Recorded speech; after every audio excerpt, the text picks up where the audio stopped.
Yo, we're live. What's up? What's up? What's up? What's up, gang? What's up, chat? Hope you're good. Yeah, man, we're back at it again. Apologies for not being live yesterday. I was super busy. Had a couple of things that I had to, do. But like I said the day before yesterday that I might not be going live. And yeah, that didn't happen. Apologies to anyone that was anticipating that live. But we're live today.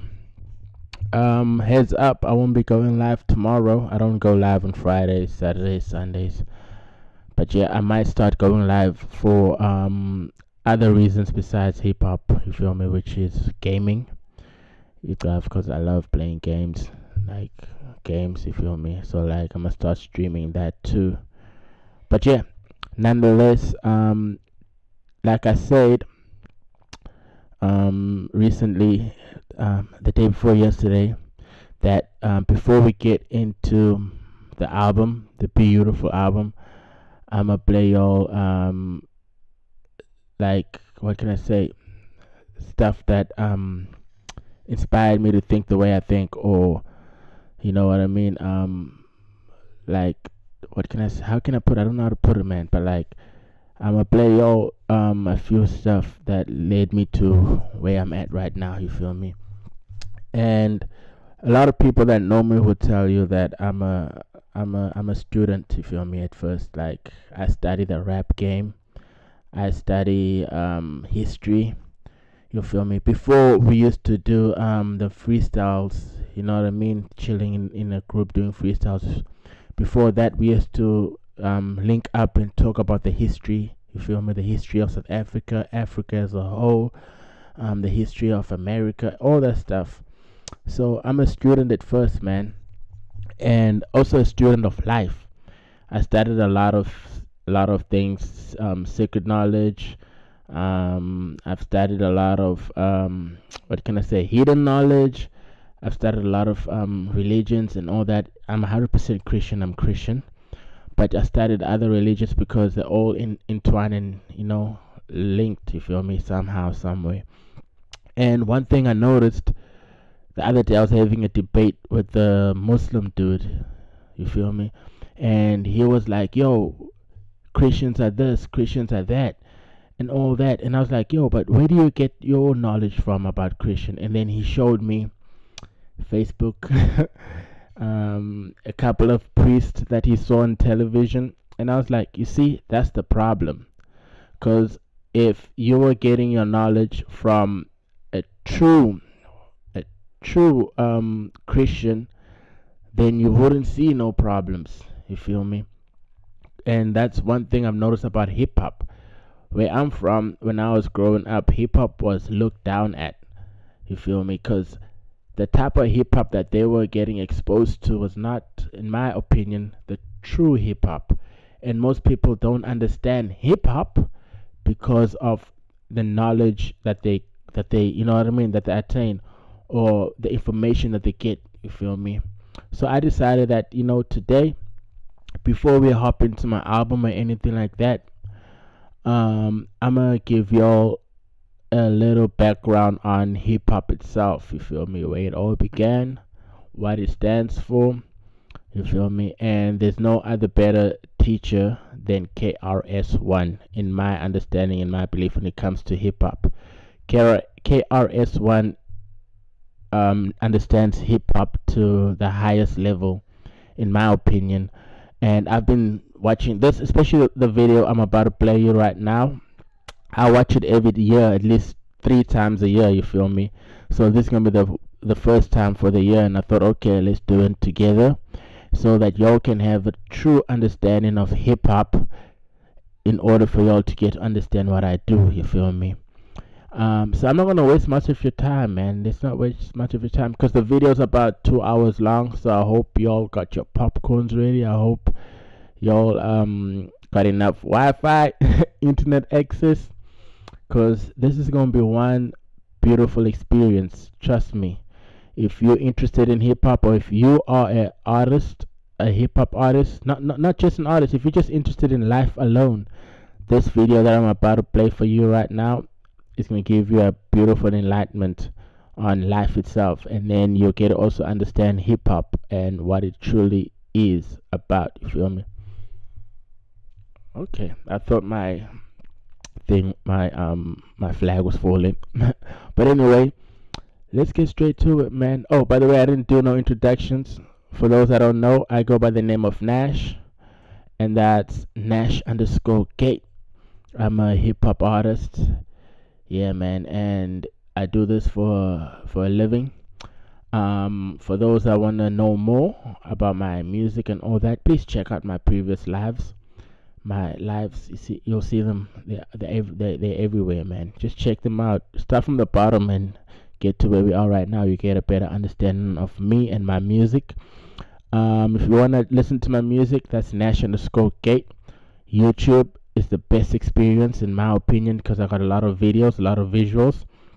So if you check out my YouTube channel, Nash underscore Gate, you get the best experience when it comes to my music. But also I'm available on Spotify, iTunes, Tidal, Amazon Music, whichever platform whichever music platform you're gonna use, I'm available there at Nash underscore Gate. I recommend you check me out on Tidal. Why? Because Tidal pays. So please, if you're a true fan and you really wanna help me and put money in my pocket and support me, download Tidal right now and listen to my music over there. You feel me? But nonetheless, as you can see, that's my booking details. National Score Gate. I'm available worldwide. The number's right there. You feel me? The email address. Hit me up, man, and we can even work on music. We can work on movies. I'm an actor too. You feel me? I'm everything that has to do with entertainment. You feel me? I love the youth. I'm all about uplifting the youth. If you want me to join your youth programs and anything like that, feel free to hit me up. But yeah, let's get straight into the art of hip hop with the one and only KRS-One. And yeah, I hope you enjoy. We're gonna watch it together. Yeah, man, let's get straight to it. I watch this on a regular. Like I said, I watch this at least 3 or 5 times a year. I might even watch it again after watching this. You feel me? Because I love the knowledge he gives out, and I love how he explains what hip hop is truly, really about. You feel me? And I hope people of the elder, generation actually watch this and get to understand what their kids are on about. You feel me? But yeah, nonetheless, let's get straight to it.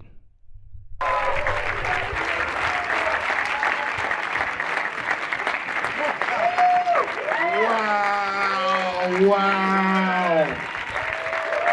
Who was that you was talking about? I'd like to meet that guy. I thank you all. Please be seated. And whenever you record, you have the copyright of it. You just have the right. I just gave you the rights. You know what? This is okay. Well, this is fine. This is fine. This is actually working. Usually I hope like the platforms I'm using to live stream actually catch on what he just said. He gave us the rights to use this, so please don't give me no copyright strike or anything like that, because KRS-One actually gave us the blessing. But let's move forward. I usually start off with like a brief synopsis or history on hip hop so that we know exactly what it is we're talking about. But in a lot of ways, I'm kind of thinking that you guys are already up on like the traditional information on hip hop. So for the sake of cameras and those that are recording, I'll just spend maybe 5 minutes on a brief history of what we're talking about. Now, what we're gonna be talking about here today, I got your questions. Usually what I like to do is for you to walk out of here with a changed consciousness. And not just change, but it more enhanced. The object of this talk is for you to leave here with a broader view about not only culture, but ethnicity, race, activism, civilization versus technology. These areas are the areas we're going to discuss, and hip hop is at the center of all of that. I mean the center. People front like, hip hop is peripheral or some subculture. No, hip hop is at the center of these themes that I just mentioned. What's gonna help us, you guys have helped us, some of you have given me questions, and I usually ask for questions at the beginning so that I can speak, I could tailor make this conversation to the audience itself. I could go on for days with facts and stuff, but it's always best to answer questions that the audience itself is asking. Students themselves, teachers even, are asking, and then I could form the lecture around that. That is the structure of how we're gonna get down. If your mind can take it, I will now begin. Hip hop, what is it? I can leave now. He said, I said hip hop. He said, what? I said, what is it? He said, life. There it is. End of the lecture right there. Hip hop is life. Let's start with culture. In the sense that when we say the word hip hop, capital H, lowercase I, lowercase p, space, capital H, lowercase o, lowercase p. Hip hop. We're talking about breaking, MCing, graffiti writing, DJing, beatboxing. Stop here. These elements, or actually I should say breaking, MCing, graffiti writing, DJing, are called the core 4 elements of hip hop. Established by Africa Bambaataa in 1974, and then again with James Brown in 1981. The reason we do breaking, MCing, graffiti art, and DJing is to cause peace, love, unity, and safely having fun. This is the reason for hip hop. It's the reason why we did it originally.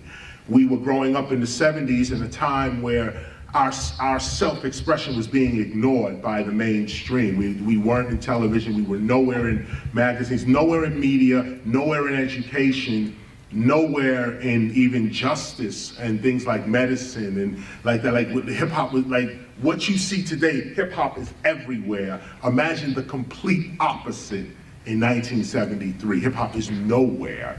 In fact, the name hip hop is like me saying to you today, gabaga. Gabaga. They say, what is that you're doing? Gabaga. And the same way you react is the same way the mainstream reacted to us. When we're spinning on our head, hitting up the trains. Oh, wait a minute, let me slow down. For those that aren't bilingual. We are spraying graffiti on the spray cans on the side of trains in New York City. They were parked in the train yard. We used to go to the train yard and put our names up on the side of the train. Then the next day you'd see your name go by on the side of trains. And this was like a cultural competition that we called aerosol art. Mainstream called it graffiti art. We never called it graffiti art, we called it graffiti writing, aerosol art, bombing, tagging, etc. Try to remember this. It'll come in handy later on. 1973, a Jamaican guy by the name of Clyde comes from Jamaica in 1967, actually, with his family. His father was a mechanic, his mother was a nurse from Jamaica. They had 2 children, brother, sister, Cindy and Clyde. On Cindy's birthday, Cindy asked Clyde to be her DJ. Clyde was a graffiti writer. And she asked him to DJ her party where they lived. They lived at a place called 1520 Sedgwick Avenue in the Bronx. There was a community center there. They rented it out. And because of Cindy asking her brother Clyde to DJ for her, he changed his name from writing Cool As Clyde to Cool Herc. He started calling himself Cool DJ Herc. Why Herc? Because Herc is short for Hercules. This dude was big and he had muscles, and her neighborhood was just called him Hercules. So his DJ name became Cool DJ Herc. What he would do is take James Brown's record specifically, and this other record called Apache by the Amazing Bongo Band, And he would just play the breaks of these records over and over and over again in this style that he called the merry-go-round.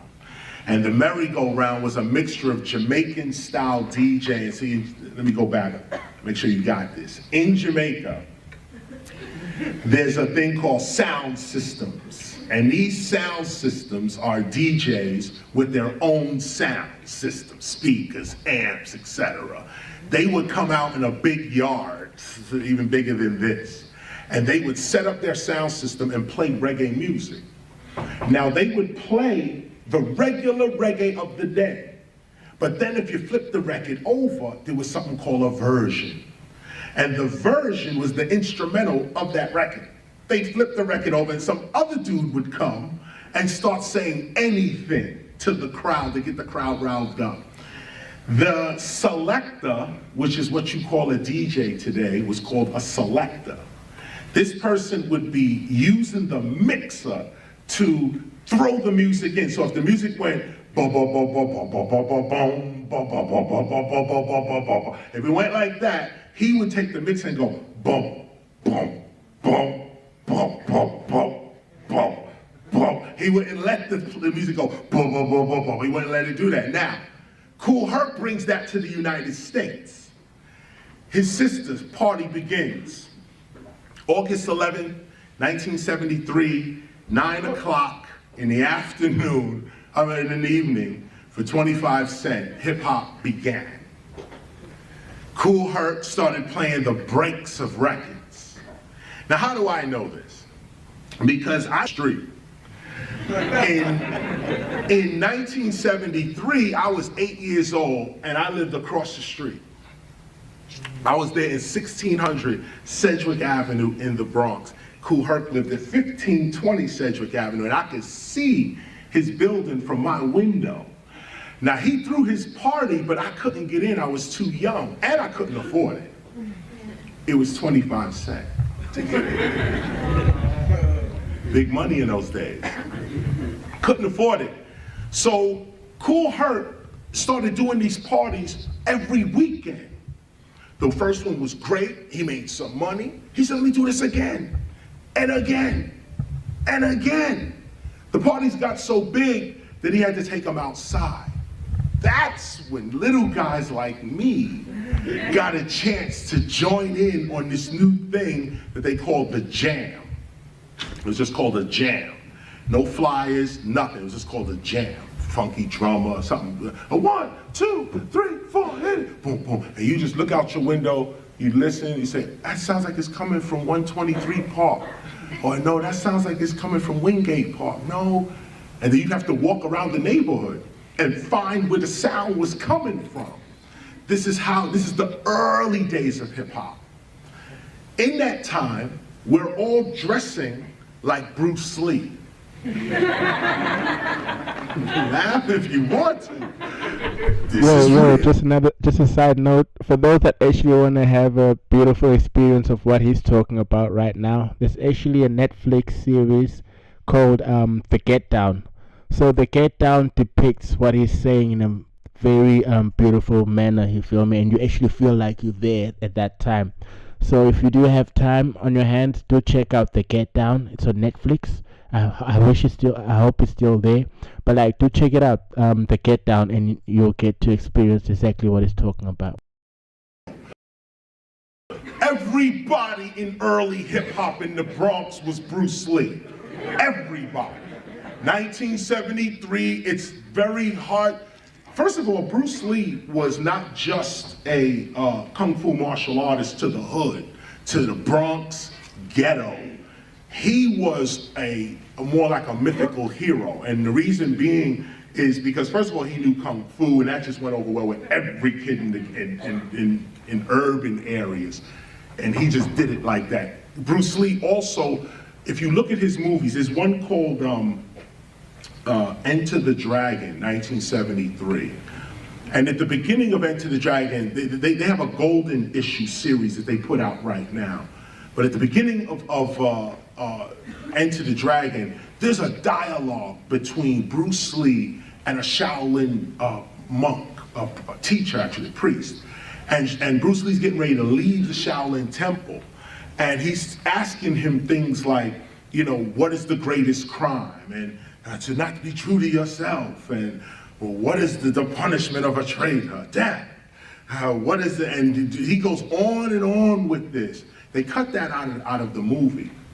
But in the hood, we sense that this is what Bruce Lee was all about. Discipline, having the skills to break anybody down, but we loved his discipline. And this is like part of hip hop that people don't remember. Wu-Tang Clan keeps this tradition alive today. Why are they so into Shaolin? Why are they so in? Because this was the first thing we were in hip hop. This was the beginning of it. What Wu-Tang and them are doing is what Kool Herc was doing in '73. They just doing it in their way, Long Island style, you know, and so on. But I need to say that for you to understand the cultural significance of how our culture came to be. Bruce Lee and his attitude, his character, is what hip hop was trying to mimic in 1973. He had Bruce Kelly with him. Young black kids in the hood, we never seen no black dude with an afro doing karate, beating up the police on the TV. We was like, wow, Bruce Lee, wow, look. And this went over well with us. We used to dress like him, talk like him, beat each other up like him. I mention this, keep this in mind, okay? This is Kool Herc Seller. This is '73. This is the Vietnam War also. This is heroin everywhere, everywhere. It's heroin everywhere. Planted there by the FBI, by the way. We didn't know it then, but now we know the counterintelligence program and all of that, and J. Edgar Hoover and all of that. Now we know who put the drugs in the community, but then nobody knew. It was just everywhere. And hip hop was an escape. It was an escape. If you could break a B-boy, B-girl, if you could dance, if you could do graph, if you could MC, if you could do what Kool Herc was doing, which is... Yo, that was a keyword right there. Hip-hop was an escape to all the trauma. Because even if you think about it right now, where I'm from, which is Cape Town, South Africa, there's a drug called Dick and More that's now out there. And a lot of kids that are doing hip-hop, they use it to escape from all this steez, especially gangsterism and stuff like that. So, like, yeah.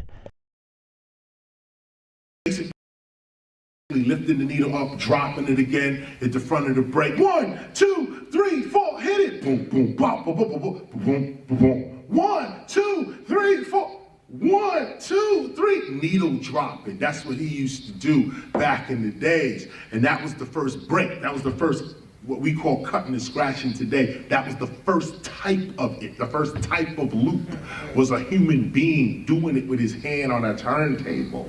His name was Kool Herc. From Kool Herc, we get Africa Bambaataa. Africa Bambaataa comes in... Yeah, sorry man, sorry to pause. But like, for those that wanna actually watch something that will, get you a better experience, do check out The Get Down on Netflix. Also, there's a Wu-Tang series. I forgot the name of the Wu-Tang series, but do check that out too, man.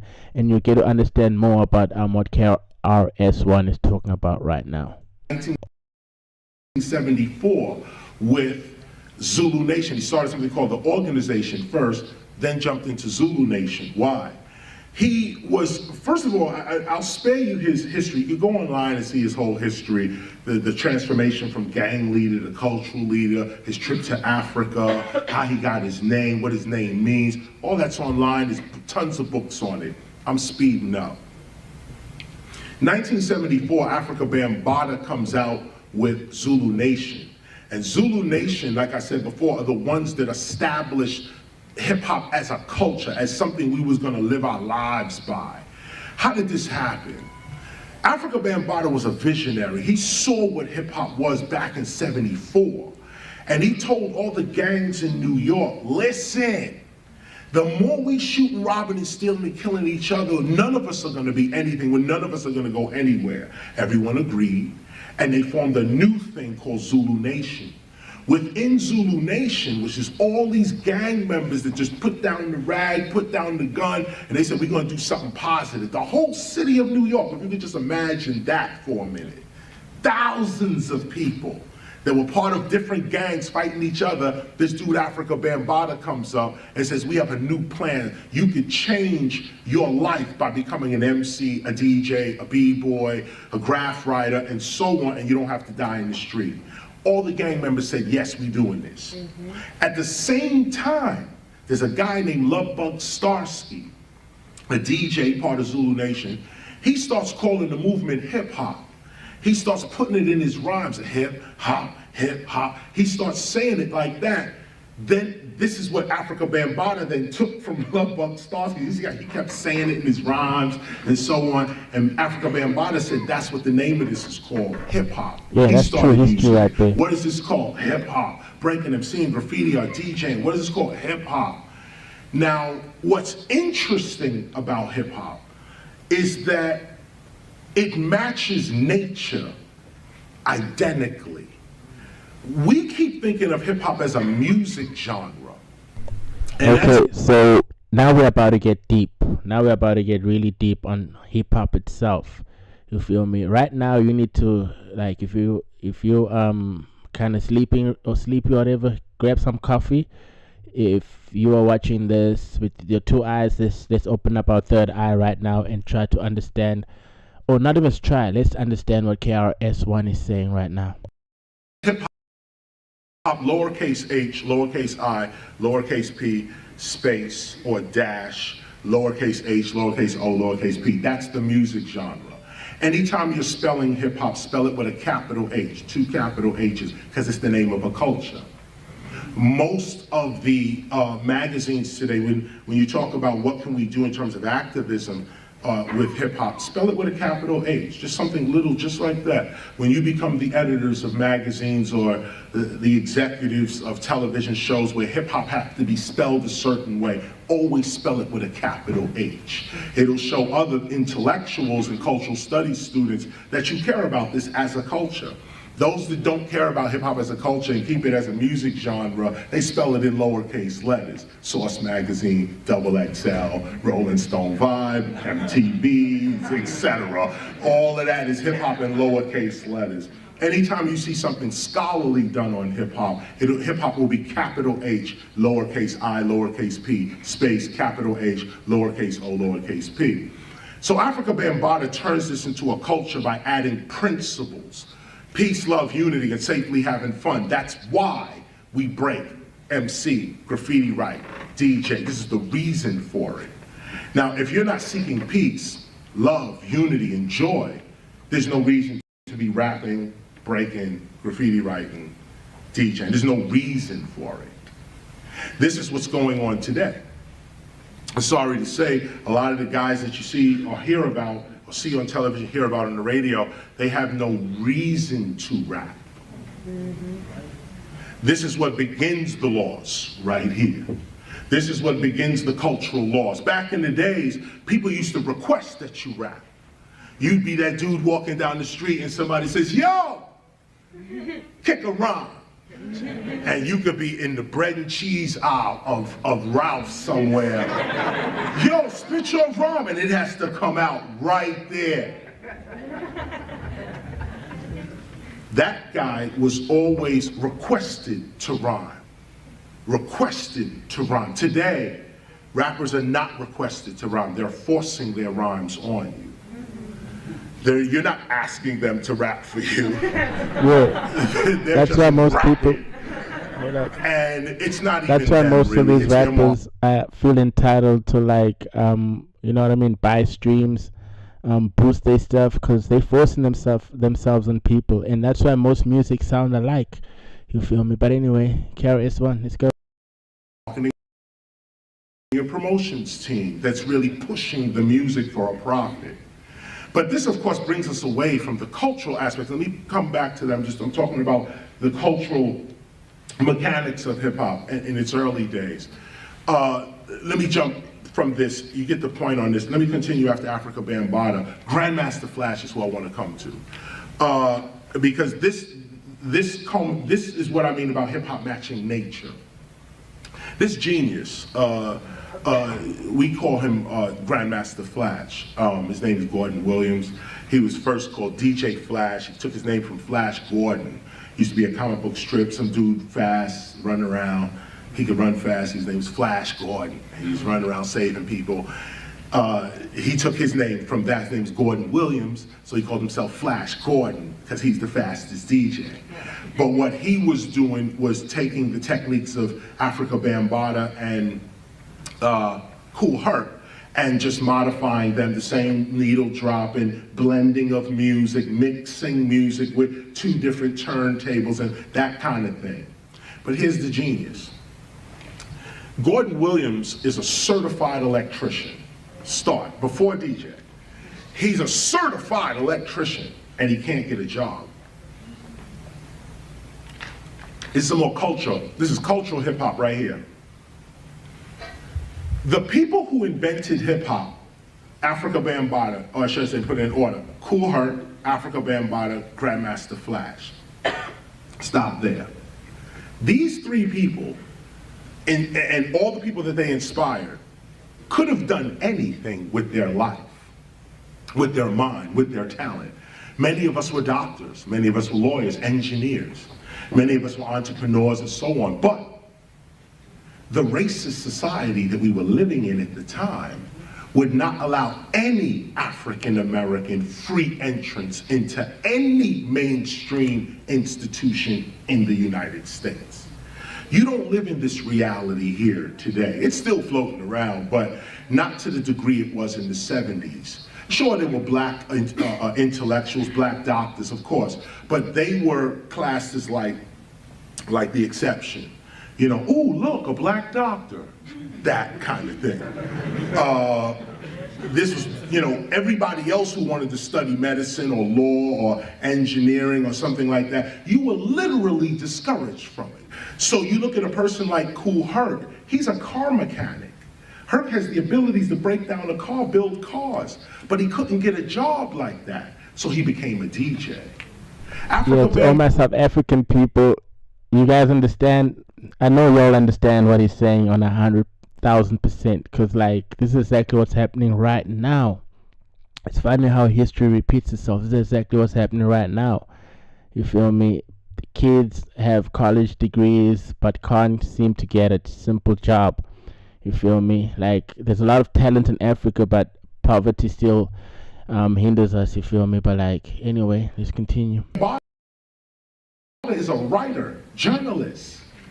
Matter of fact, the reason he was in Africa is because he won a UNICEF writing contest.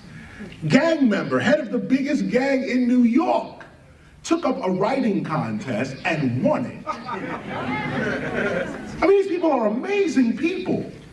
Won the writing contest, went to Africa, had an epiphany, came back, and now he's Africa Bambaataa. But he's a writer that could never think about getting a job at the New York Times, Wall Street Journal, and none of that. Never think about Hollywood writing. He couldn't even imagine himself there. He became a DJ and a community organizer. Grandmaster Flash, like I was saying, is a certified electrician, but can't get a job. He's a black man, but he's certified, he's dope, he's good at what he does, but no one cares about that. You're black, you ain't getting in. So he's a messenger for a department store called Crantex Fabrics. He's a messenger on a bike. Now imagine, brilliant mind, scientific mind. He's a messenger. He's delivering messages back and forth. While he's delivering the messages, he says, how can I keep a record playing from one to the other seamlessly, not like how Kool Herc do it, because there might be a break in the middle, the mix could be off a little. How do you make this record, the break, just continuously play? This is what he's thinking about while he's riding a bike as a messenger. Okay, he discovers that there are mixers that do exist, but they're not used by DJs and all that. Yeah, DJs are still using amps and knobs and stuff like that. Crossfaders are not in existence like for DJs yet. This guy takes a mic toggle switch, often it's like a ball switch with one little thing at the top. You click it this way, it's on, click it this way, it's off. He's an electrician. He opened it up, made on left and off right, and now you click, you hear this turntable, click here, you hear this turntable. Now the battle at Disco Fever. Flash shows up with this little click, click, click thing. No, one more time. If you're trying to watch something that how can I say it actually gives you a better experience, do check out the Get Down. It tells you the whole story. Like, you get to watch it actually. You get to watch Grandmaster Flex do this whole thing. You get to watch Cool Herc, the whole what can I say, the whole history. You get to watch it, if you know me, and it's a better experience. So like, do check out the Get Down on Netflix if you're highly interested in what Carol S1 is talking about right now. And started cutting, scratching records. Now, Africa Bambaataa and Kool Herc were doing the same thing. To cue the record, you have to bring it back. So in their headphones, they would hear, they would hear it, but they would never let the crowd hear it. It was illegal, it was immoral, it was wrong to let the crowd hear you going, that was like the cue up. You don't let nobody hear you queuing up. Flash let everybody hear him queuing up. That was the trick. He just, instead of you not hearing, he let you hear it.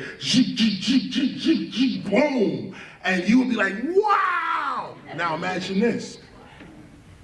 No one on the planet is doing this. I'm gonna give you a minute to meditate on that. It's difficult for this generation to actually, you don't understand, no one on earth, no one, there's this guy, he invents this thing, cutting and scratching with a mic toggle switch. He's the first. What does he do? He says, I'm gonna give this freely to all. What he's about to say now is actually crazy. Like, what happens now is crazy. Because imagine you come up with something and you're the only person in the whole world, and then you decide to do this. All the kids in my neighborhood so they could have a skill and become somebody. Stop here. Now, to this day, Grandmaster Flash hasn't received a patent. He owns nothing. Panasonic, Sony, Toshiba, all of them have taken his idea. Every crossfader you see on a mixer is Grandmaster Flash's idea. He's never been paid for this, never, but it was him that said at the beginning, this is what hip hop needs. These little kids run 8-year-olds. If they can learn to do this, no DJ will be. This is Flash. You should bring him here, let him tell you himself. But this is what his inspiration was.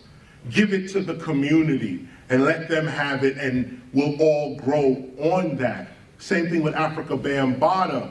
Let's organize the whole community around these principles so the young ones grow up in something strong.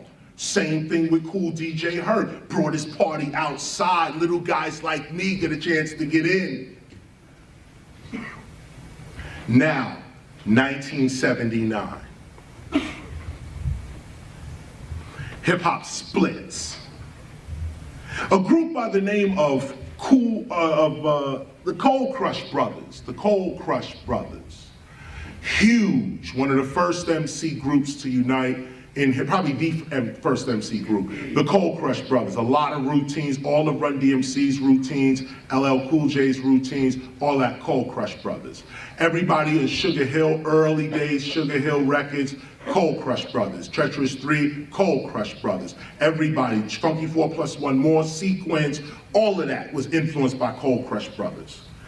The captain of the Cold Crush Brothers is a guy named Grandmaster Caz. Caz for Casanova. They was ruling the MC scene in about well, 77, 78. They're ruling the scene.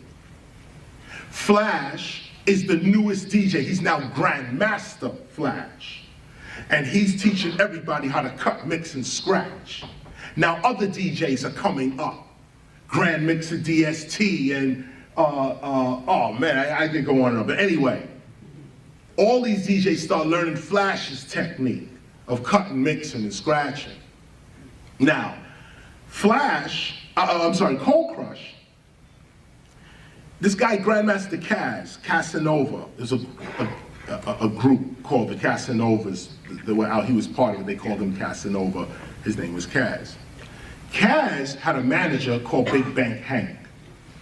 Big Bank Hank took Kaz's rhymes and said on the record Rapper's Delight, I'm the C-A-S-N, the O-V-A, and the rest is F-L-Y. You see, I go by the code, and this is someone else's rhymes. Big Bank Hank, if you can spell it all, it does not spell out, I'm the C-A-S-O-V-A, the rest is F-L-Y. His name is Big Bank Hank. Why is he saying he's Casanova Fly? Because the rhymes he was using was from Casanova Fly, a guy named Grandmaster Kaz who he managed.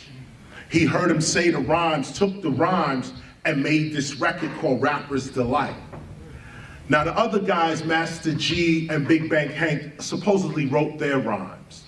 But Master G and Wonder Mike supposedly wrote their rhymes.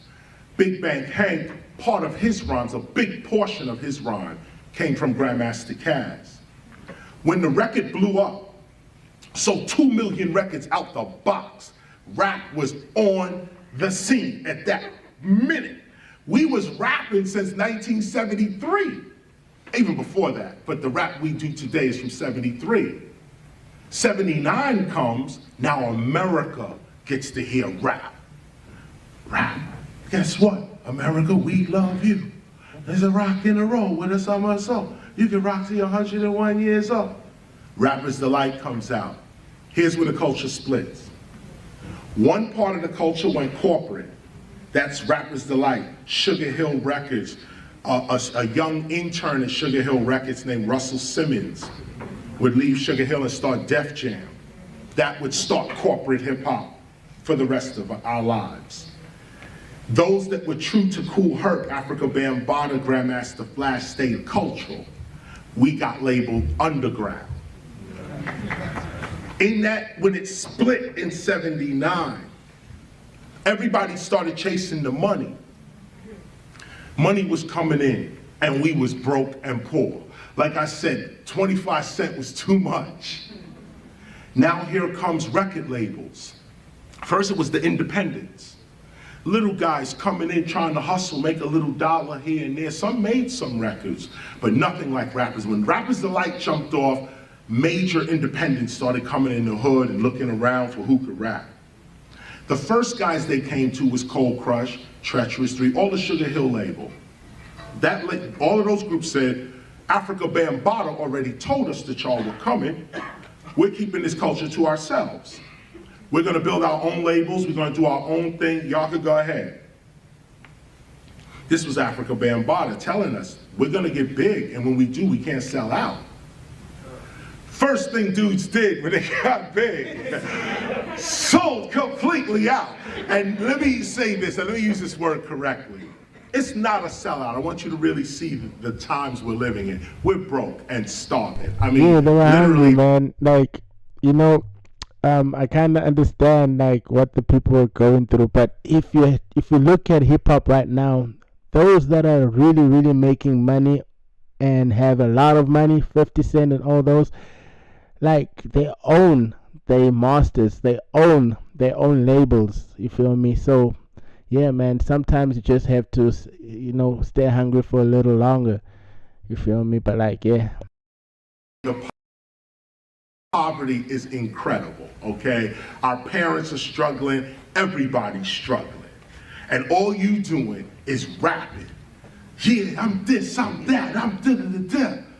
And some dude comes along and says, listen, I got $20,000 for every verse. Every 16 bars you kick, You rhyme, I'll give you $20,000. By the end of your album, you'll get about $300,000, and you have to pay some lawyer fees and stuff, but you may walk away with about $220, something like that. This is not, and you got $20, and you got $2 in your pocket, and somebody's saying, for the thing you did for free, I'm gonna give you $250,000 for. The first hip hoppers refused it. Said, nope, we holding on to this. This is our thing, we doing this. This when the movie Wild Style came out in '82. And they was showing you dudes organizing, Beat Street came out, dudes organizing. Harry Belafonte was like documenting hip hop. We knew what it was then.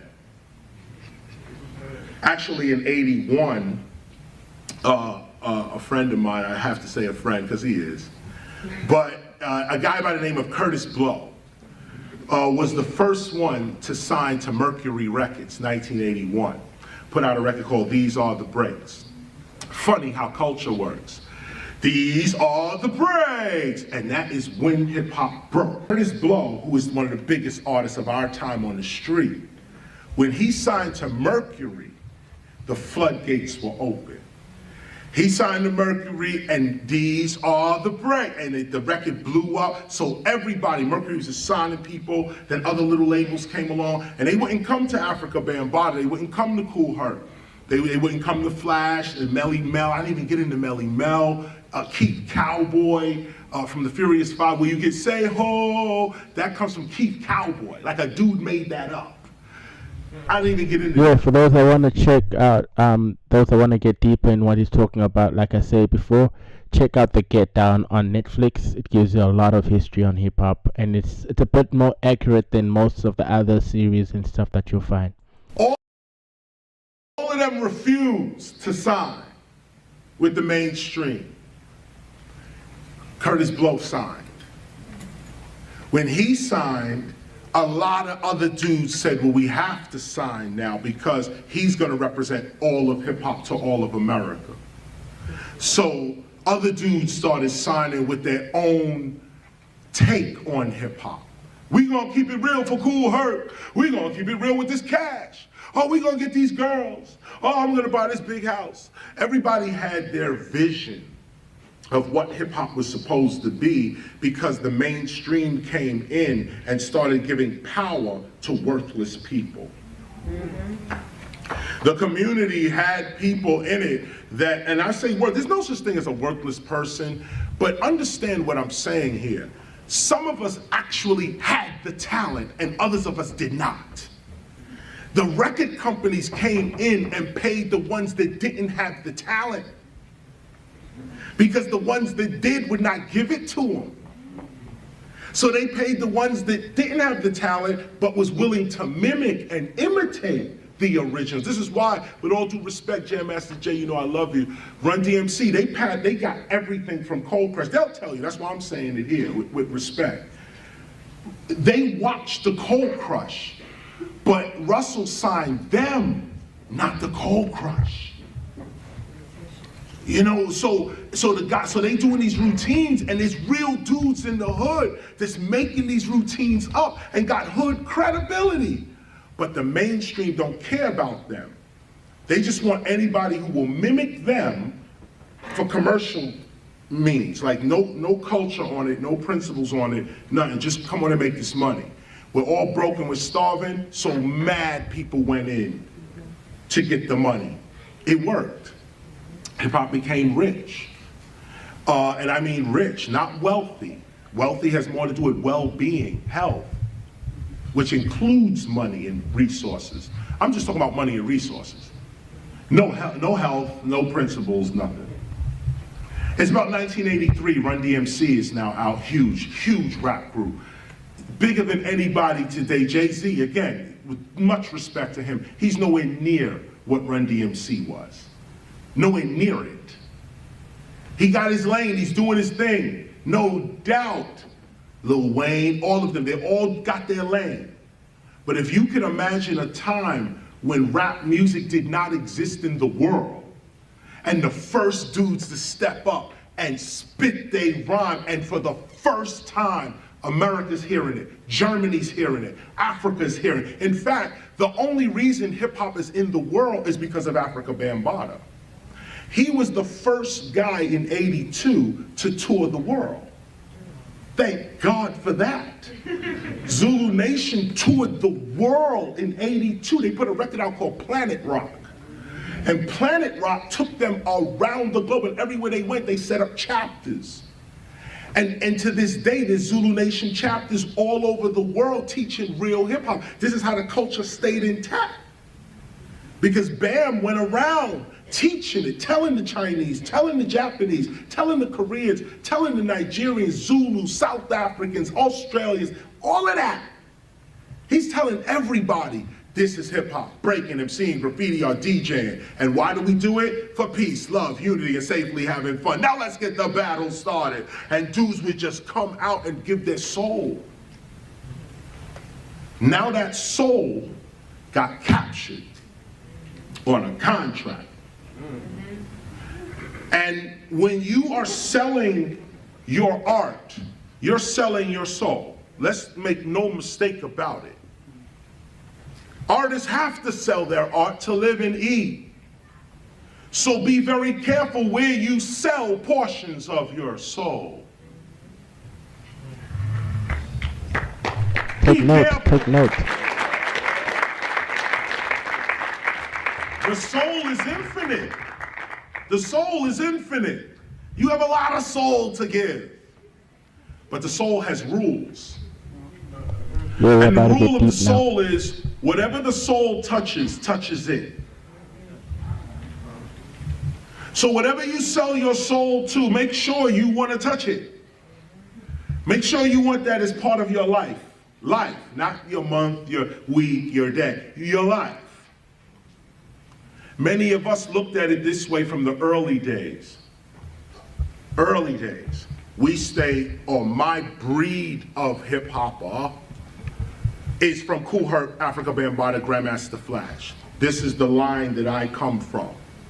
When I came out with my first record, I followed the rules, cultural rules. What's the cultural rules? Whenever you come out with your first rhyme, you shout the ancestors. But you don't even speak before you shout the ancestors. We used to have a thing back in the days, I don't know if y'all familiar with Old English 800, but it's a malt liquor trick. We used to take the Old English 800, pour it out, before you even put it to your mouth, before you put the Heineken, before anything. Pour it out for my dudes that ain't here. This is what the record companies took away. Dudes is always talking about, yo, we got the Cristal, we got the this and that, the Patron and this and that. They never talk about pouring none out for their dudes.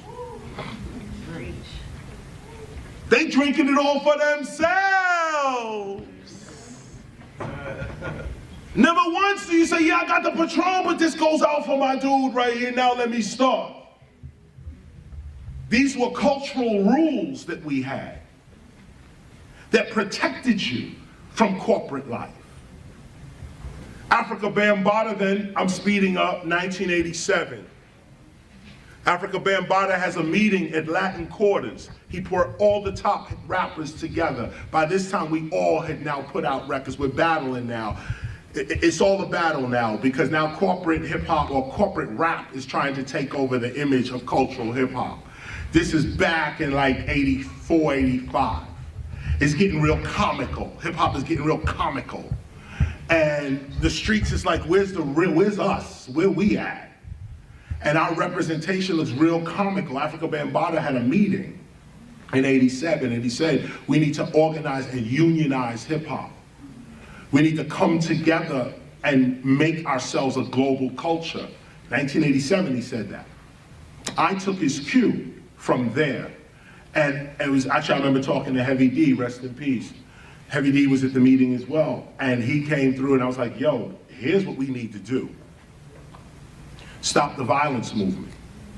1985, Ronald Reagan and Oliver North brought crack cocaine into Los Angeles to pay for their war in South America. And that crack epidemic came to New York in 85. He got hit here in 83, 82. Came to us in 85. Crack epidemic was ridiculous. I ain't gotta tell y'all. New York came, artists like myself started to make records against the crack scene.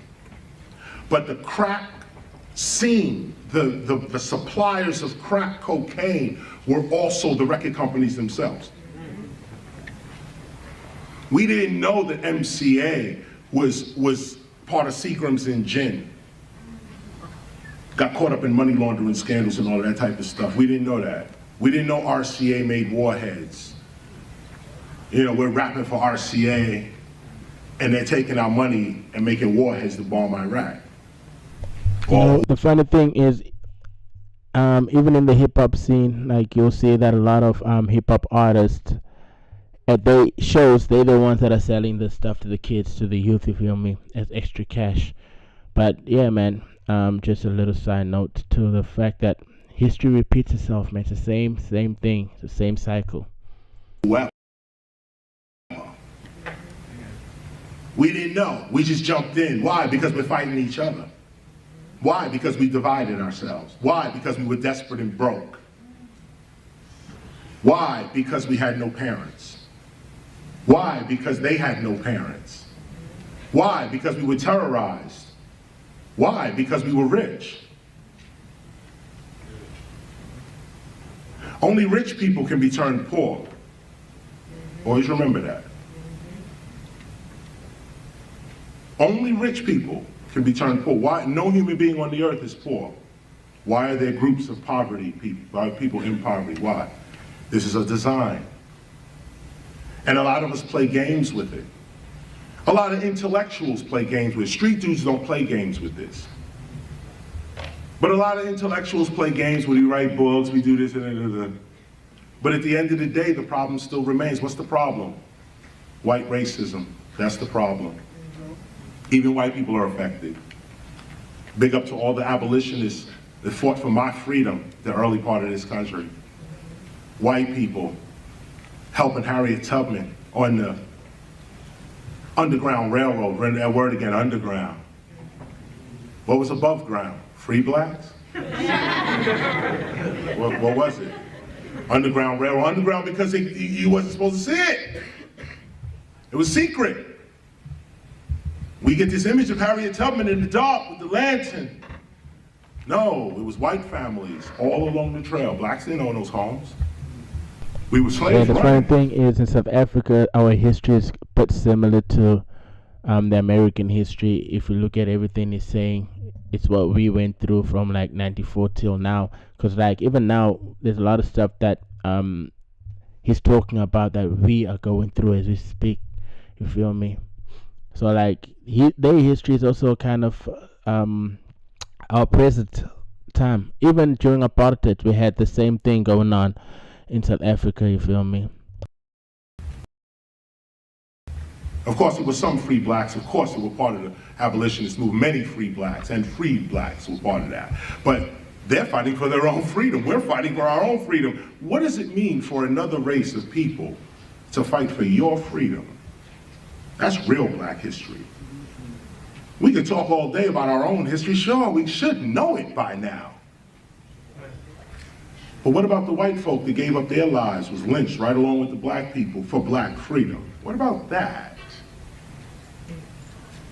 See, this is also part of the hip hop discussion, because when you start to talk about revolution, changing society, well, racism is not going anywhere until we get rid of race. As long as we keep seeing ourselves as racist, then there will be racism. This is where hip hop comes in, and a lot of people, I mean, I get real controversial. I don't even know why, but yeah. Now, what he's about to say is actually like real, man. Hip hop does not see any race. I'm not gonna lie to you. Spanish people are rapping right now. Indian people are rapping right now. Colored people in South Africa are rapping. White people are rapping. Black people are rapping. Like hip hop does not see any race. Like that's actually true. it's called controversial because I suggested hip hop is a global culture. And we are. I don't know why anybody can't see that, but we are a global culture, and we're moving into the realm of spirituality as well. Something I'd like to leave you with here today. I discussed the history of hip hop up to the point of, say, I came out in 86. It'll stop right in 85. With the crack cocaine scene and those who represent culture and those who represent corporate. Those that represented corporate didn't care. They rhymed about crack, they sold crack, they was part of it, they was part of the destruction of the community itself. But I will say in their defense, the people they destroyed were already destroying themselves. Those who had sense in their head would walk past the crack dealer like, you stupid. And the crack dealer would respect that. Any kid in the hood with a father, dealers would respect that. Any kid in the hood whose moms was somebody in the neighborhood, dealers would respect that. Nobody was just running around, just selling crack to babies. No, that never happened.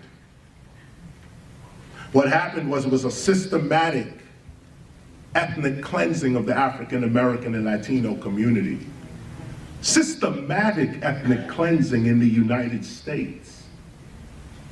Those that were smart stayed away from it. That's it. Others, let me try that, man. I said, there you go. Now, I stop here because now we'll jump to the metaphysical part of this. And this is where you got to really expand your mind, taking everything I just said culturally. No jobs.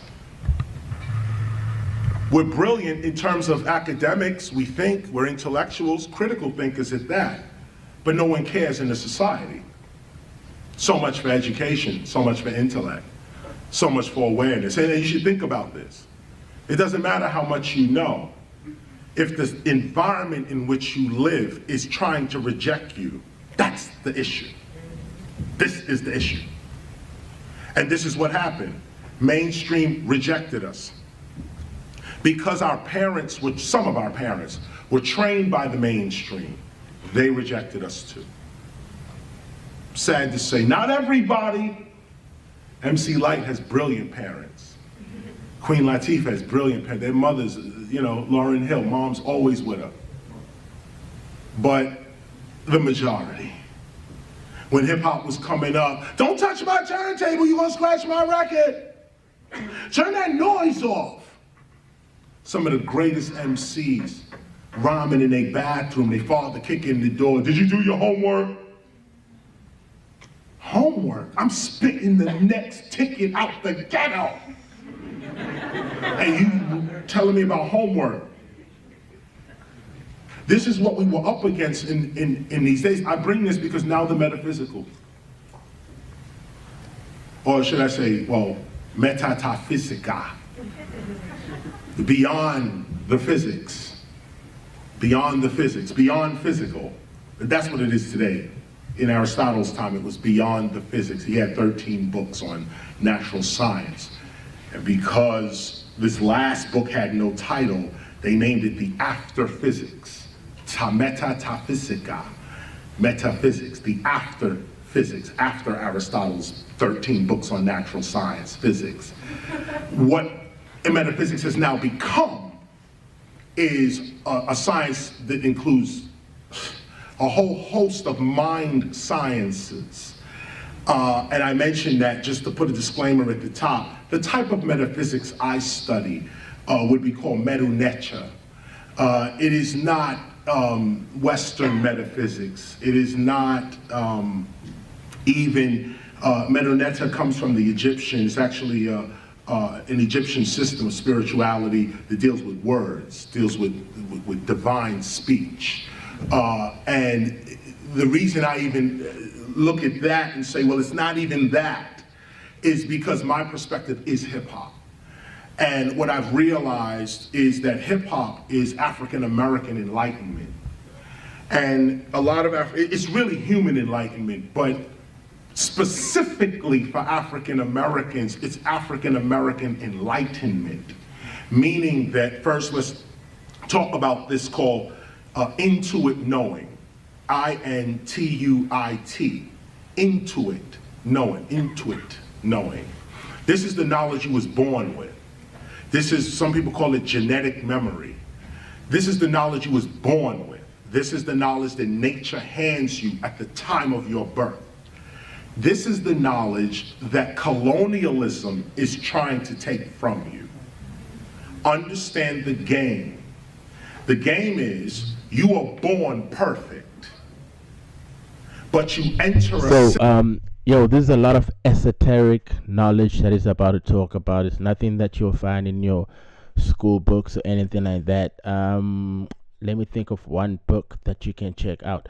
I think the Kabbalion, if you know the Kabbalion, it's on YouTube. Check it out, man. I think that'll be the easiest way that you can actually get to dive into what he's talking about and understand it, because some people might think spirituality and then it takes them from religion, takes them out of what he's saying, because now I'm Christian or I'm Muslim and this sounds devilish, whatever. But yo, if you really want to understand what he's talking about, check out the Kabbalion. I think that's one book that I would recommend for you. There's many more other books that have better knowledge. Don't think that the Kabbalion is like the book of all books, but it's just it's one good introduction to what he's talking about. So yeah, take some time off and actually check that book out, man. It gives you a better understanding of what he's saying right now. That makes you imperfect due to your perception of yourself. Meaning, you're born perfect, but you don't see yourself in any perfected state in any part of your environment. Perfection and beauty and strength and courage is always the image of the one oppressing you. You are never the symbol of beauty, intellect, courage, knowledge. No, you're never that.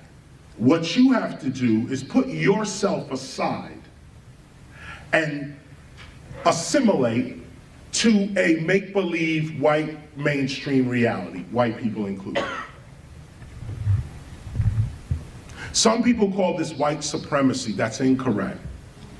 It's just called white racism.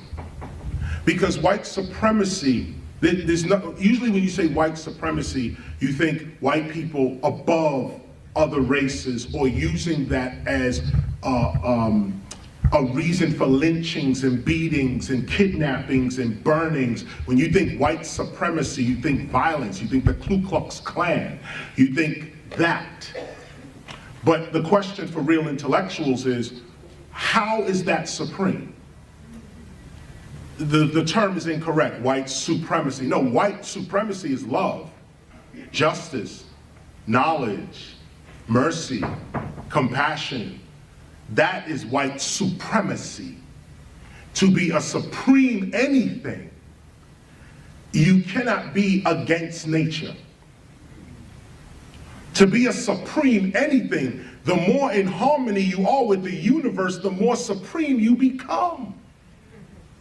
So white supremacy outside of the laws of nature is just white racism. You want to meet a real white supremacist. You want a white supremacist as your friend.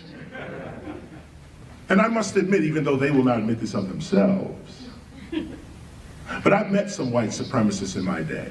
Real ones, real white people that treat me better than I treat myself. Love me more than I love myself. Care for me more than I can care for myself or care for myself. Someone who says, no, don't go there. There's a snake around the corner. That's white supremacy. Black mother with 2 kids acting stupid. White man comes along, you better listen to your mother. She's the queen of the earth. White supremacy. You want a white supremacist as a friend. Why do I bring this up? Because this is how education keeps us mentally enslaved. The words we use, the images that these words give our minds, is what's controlling your perception. What is perception? The way you see things, the way you see reality.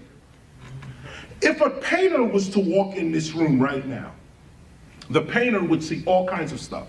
this needs to be touched up, or that's going to fade in a couple of months. That paint is called something blue. This paint is called something. We don't know any of this. If the painter stayed in the room and a plumber walked in the same room, the room would change again. The plumber would say, oh no, forget the paint. Look, this fixture here, we need to fix that sprinkler. Look, there's a pipe behind here that goes to there, and that's where we're gonna get the main. This is invisible to you. Okay, the painter, the plumber is in the room, now an electrician walks in the room. Suddenly the lighting thing. Now, these are three different people seeing the same room with three different awarenesses. It's the same room, but based on your knowledge, reality itself presents itself to you based on what you know. If you don't have a word for something, you overlook it. You only see according to your vocabulary. There's things in this room right now that it goes totally unnoticed because we don't have a word for them. There's things going through your body right now, invisible, and you just don't know about it because you don't have a word for it. The more words you know, the better equipped you are to handle reality. Now let's go deeper. If you could swallow that piece. Yeah, the more words you know, the more you can create your own reality. And a lot of people do not understand that itself, that the world is mind.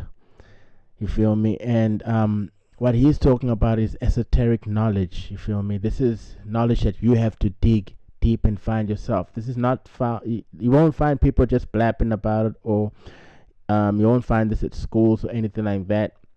You feel me? This is knowledge that you gotta go find yourself, and also it has a deeper meaning to more than what he is saying. So you gotta listen with how can I say, with all ears. Yeah, you gotta have a deeper understanding, you feel me, of what he's trying to say. And like I said, I recommend the book The Kabbalion. That will also give an introduction to this knowledge that he's speaking on. If you also have recommendations, please drop them in the comment section. I see your comments, but like I think I'm gonna respond to each comment after the video, because this is a long video. And yeah, man, but continue dropping them comments, you feel me. And also, if you have books or videos that you would like to recommend for us to reach this higher knowledge together, send them through, drop them in the comment section. Perception is based on your knowledge. What is knowledge? Knowledge is awareness. Education is not knowledge. Education is training. We need to be educated in some things. I'm educated in MCing. I'm educated to that. I'm trained to that. But that's not knowledge. Knowledge is awareness. What do you know? What do you see? The only way you can see is with a collection of words, or so you believe. Let's go deep. Words create reality. The more words I see, the more reality I can see. But this is how white racism gets us every time, through words. Words are not reality. Words are symbols of reality. A word, what is a bird? B-I-R-D. What is a bee, first of all? A symbol. What is an eye? That line up. And why do we call it an eye? Why not call it a dot? A B-I. R. What is R? R. Why do I have to say that? R. Bird. D. D.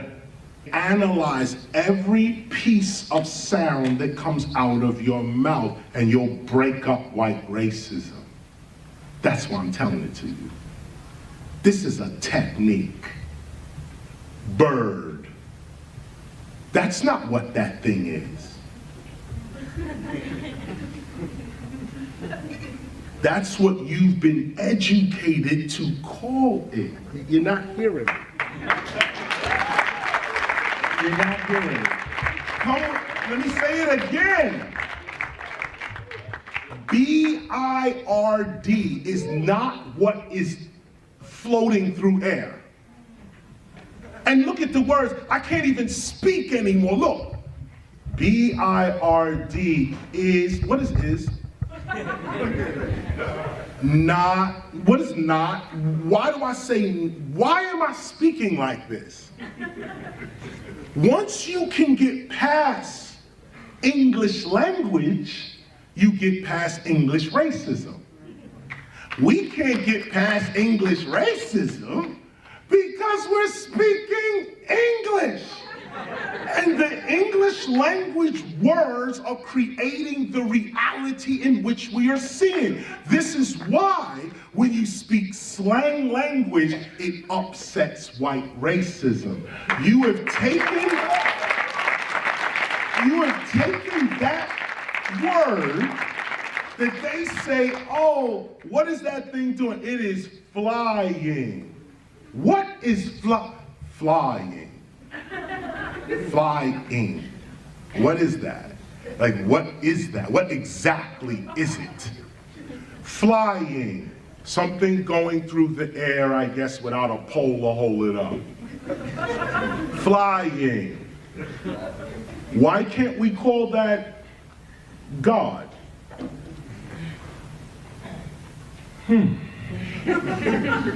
Why Yeah, can't you that was actually a deep question right there, man. Like, if you're watching esoterically, you'll actually understand that what he just said right now is key, you feel me? But like, yeah, let's continue.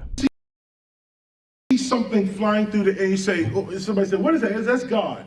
Okay, now so, what is that flying through the air like that? Oh, that's my ancestors. Why do I say this? Because no one knows what's flying through the air. No one knows what that is. But in a culture, you have to give meaning to every material item in your world, or you won't see it. So for English, it's called bird, B-I-R-D. So that's what we agree to call that. But that ain't what it is. Those that are into true spirituality think on this other side. If you notice, people don't want to say, they don't want to admit it, but you can check the history books on this one. Most of the spiritual teachers of history, Jesus, Buddha, Moses, these people, not Moses, Jesus, Buddha, Krishna, they were illiterate. Go back through the history. Jesus couldn't read. Yes. Buddha couldn't read. Krishna couldn't read. They were illiterate. Could not count. These people were not interested in English systems. In fact, their civilization is before it. When you don't know how to read or write, you see God. And let me say it this way. When you can look past the symbols of reality and see reality, you see God. You see the activities of God. The reason we have so many atheists in this world today is because they're speaking English. Yo, shout out to my English friends, man. This is no beef to y'all. Yeah, man, I don't want you to feel some type of way. They're speaking English. If you could see a reality, I'll give you another, here's another example. This is what the mystery systems used to teach. This is what you had to know before you even got in. What is this? I was trained to call it a microphone. Microphone. What is microphone? What is this? Podium. What is a podium? This is how hip hop started, right here, on the spiritual level, on the mental level, changing reality. What is this podium? No, it's not. That's what the English call it. What do you call it? Yeah, what he's saying is knowledge, man, that you're spitting game right now. Because if I have to look at myself and I'm like, yo, I'm a black person and you understand what black people are or a Negro or whatever, then you chain yourself to that. But if you take yourself beyond the words that are used against you and you create your own reality and you're like, yo, I'm a king, you already changed the whole game. You're no more in that bracket of being black. You feel me? Yeah, so I'm just trying to open your mind a bit wider to what he's saying so that you can actually start to understand deeper on what he's actually saying. Because he's spitting game right now. KRS-One is spitting a lot of game right now. This is how hip hop started, just like this. We started renaming everything in the society that was around us. They told us to dance by holding your partner and dance like this. We said, no, we're gonna fling her up in the air and ring her back and They said, this is art. Leonardo and, all these artists, Cezanne and this one and that one. Michelangelo. These are the premier artists. We said they're corny. This is what we need over here. Dude on the side of the train. Everything they said had value, we rejected it, and that's how hip hop started. The language they gave us, we flipped it. They said dope means stupid or drug. We said dope is the greatest thing in the world. Fresh was supposed to be you talking back to your parents, or fresh fruit, something fresh. We was like, no, fresh is applied to us. We fresh. The fruit is right. So this is the consciousness that we dealt with intuitively. We didn't know we were doing this, but we were doing it. What we were doing was getting beyond English interpretation of reality and creating our own reality. And we started with words like chill and chill out. Creating our own reality. Yo, if you just joined the live, just rewind a bit backwards to understand more. But like literally, he's spitting game right now. I hope you guys are like understanding and not judging KRS-One as a human being, but actually listening to what he's saying. Yeah, you'll learn a lot. I love that. When they first heard chill and chill out, that was all. Everybody said, yeah, we gotta chill. That's all from hip hop.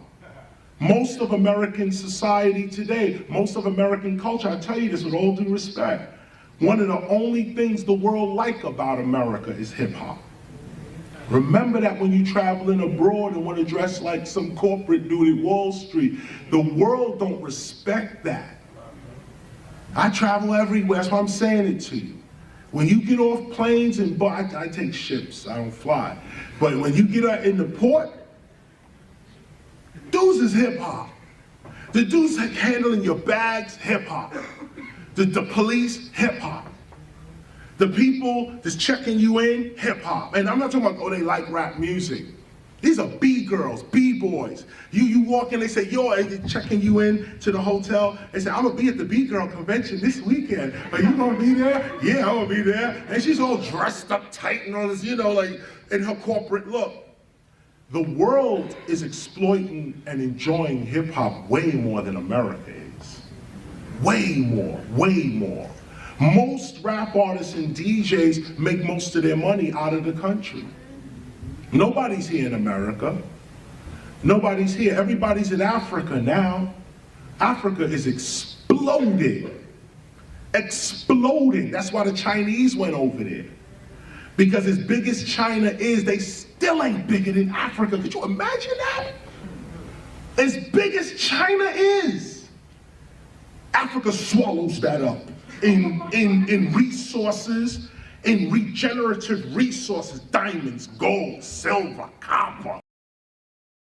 Yeah, to all my African people, take note of that, man. Literally, I know a lot of Africans look down on Africa, but yo, Africa is great. We're great. And until we see that people are gonna take advantage of our continent. You feel me?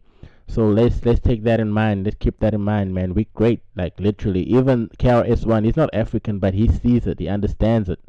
You feel me? And I hope all my African people understand exactly what KRS-One is saying right now about us Africans.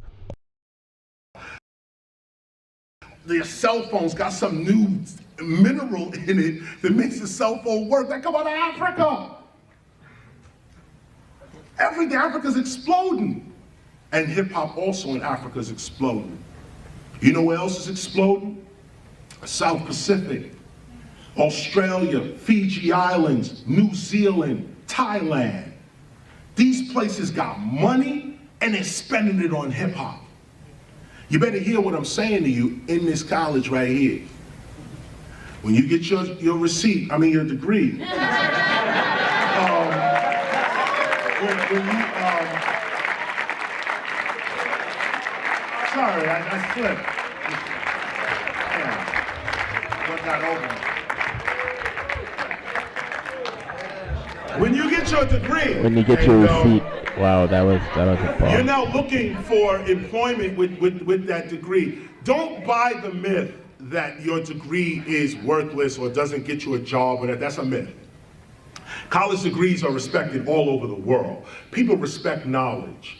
But what we have is Americans depending on their college education, and that's never what a college education was supposed to do. College education is supposed to prepare you for the world, not give you the world. It's supposed to prepare you for the world. So if you in here playing games, when it comes, when the day comes, and you say, well, damn, I got this degree and I don't know what to do, and this was your time to plan your future. And I'm adding to that planning by saying to you, hip hop is no longer an entertainment pastime. Let me tell you, you could raise families on this, send kids to college on this. You could pay your own way through college. Hip hop can relieve your college debt if you play your cards right. Become an MC immediately. I don't even care if you like rap. Become an MC, any age. Become a DJ. DJ's even easier to be. Play other people's music. You get $10,000 for 45 minutes. Can't beat that. These are the new jobs. This is new employment in this country and in the world. The economy, the world economy has gone entrepreneur. No one is working for anyone else anymore. Those are, of course they are. Trade is still going on. But what the world is marching toward is entrepreneurships. More people working for themselves, more people creating their ideas and selling them to the public. And I kind of think it's brilliant, to be honest with you, but what's going to happen also is those without ideas are going to find themselves homeless and at the poverty level. Those that are not creative now, the dude that could just crunch numbers or, good at math or this kind of thing, it may come in handy in terms of organizational skills or intellectual skills, but really, if you can't make something with your hands, if you can't express yourself in some kind of tangible way, you'll be at a loss in the future. This is just a message from hip hop coming at you. This was recorded a few years ago, so this is actually the present right now. You feel me? This is actually happening right now as we speak. Just look around and you'll understand what he's talking about. It's actually happening right now. I tell my own kids as well that there are no good paying jobs for intellectuals. There really are not. A CD called The Flattening of America. You should get to that. It was early 2000, The Flattening of America. And it talks about how there are no more hierarchies. There's no more superstardom and this one's on top and that one's on the bottom. Everything's flat. Everything now is flat. And you notice this in music, meaning like any of you can really compete with me in the music market right now. It doesn't matter that I have 20 albums ahead of you or that I've been rapping for 30 years, and none of that matters. Today what matters is if you put out a song today, you could compete with an artist who's been in the industry for 10, 20 years. I can put a record out and compete with, U2 or Metallica or, everyone is on the same level. Yeah, he's an old head, by This the is way. what America wanted. It was called equality. Everyone on the same level. But this is also now becoming an issue, because if you're not a creative spirit, it's going to be difficult. Now, let me go back to something real quick. We have some new people that actually came in. Wow, you guys. Should I rewind and should I go? But we were talking more on the metaphysical side. This is about how to think your way out of the situation you're about to get hit with. And this is what I want to leave you with. Number one, hip hop is no longer an entertainment pastime. Don't treat it like that anymore. Treat it like as a side investment that you're gonna make of your. Like Kendrick Lamar said, we've watched the party died, man. The party has died. Hip hop is no more just entertainment and all that. It's actually where we can feed our generation and pass knowledge and all that through. You feel me? Like hip hop is greater than just entertainment. Yeah, KRS once said it a few years before Kendrick, but that's what Kendrick Lamar is about right now. You feel me? Same steez. If you're a dancer, learn how to dance, learn how to break, pop, lock, up rock, spin on your head. People around the world are paying top dollar to see anybody, not a star, not anybody that can do the hip hop elements masterfully will have a lifetime source of employment. If you master DJing, let's say you're a 50-year-old Irish woman that teaches math in Brooklyn. I just made that up. 50-year-old Irish woman teaching math in Brooklyn. She's got to subsidize, she supplement her salary. She's off in the summer and she got to find something to do. She should become a DJ. 50-year-old Irish woman teaching math in Brooklyn starts throwing on MOP, mix that with Wu-Tang, come back to Mos Def, and start mixing records. Put herself, like today you have the internet, put herself out there like that and say, look, I'm DJ Irish math teacher.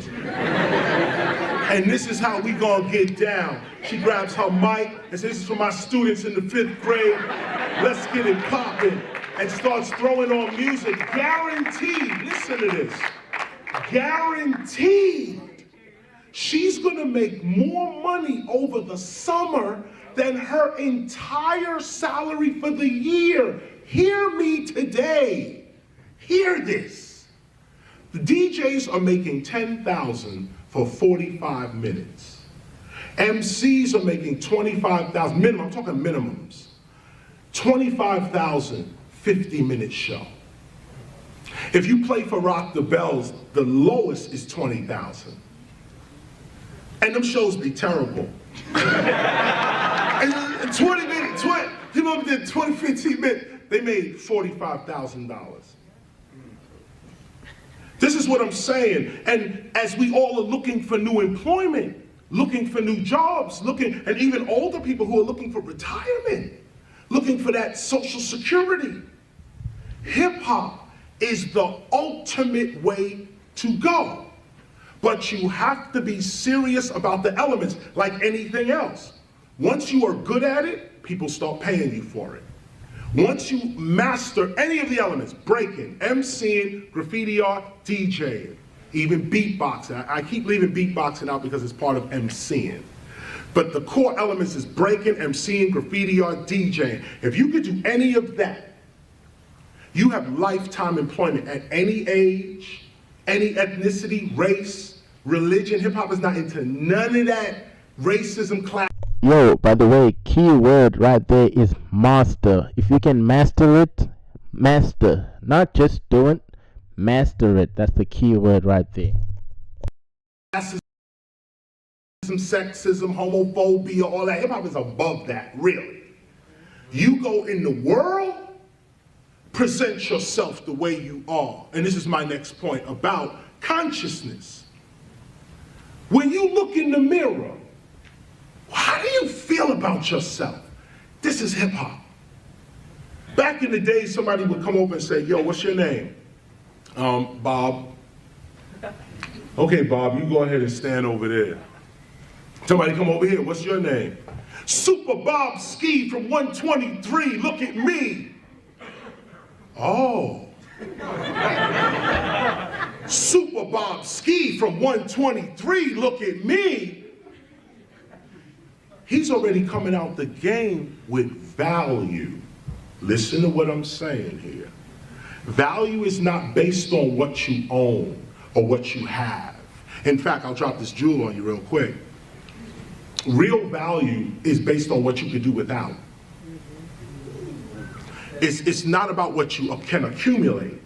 It's how functionable are you with nothing. And we can't function on nothing, so that becomes the scale. How low can you go? How deep can you go? Because after a while, if you really become a spiritual being, you don't rely on the world for nothing. Nothing. You enter the world, but you are not dependent upon the world. You're dependent upon invisible forces. What are the invisible forces? Love. People can't see love. They're too busy watching hate. It's all about your perception. If you see love, you see love. I'll say it again. If you see love, if you can see it, this is love right here. I'm seeing love. She in her own mind may believe I'm not love. Love is bigger than me, I'm just whoever I am. No, that's in her head. She's only a dream character in my perception. She could be God for all I know. We don't know who anybody is, so why can't she be God? We don't know where God is, when God is, how God is, so why she can't be God? This woman right here, I choose with my perception to see her as God. This is an ancient African technique. God was never outside of your perception. God was never outside of what you thought. That's why I can back that up, man. I'm African to the core. I can back that up. He's telling the truth right there. Western man came and said, there is no God, they're just making it up. Right. But God is the greatest human invention in human history. And the reason being, the reason Africans created God is so that humanity in its infinity would never run out of something to rise to. This is why God exists. If you don't have God, you don't rise. There is nothing human about technology. Sorry.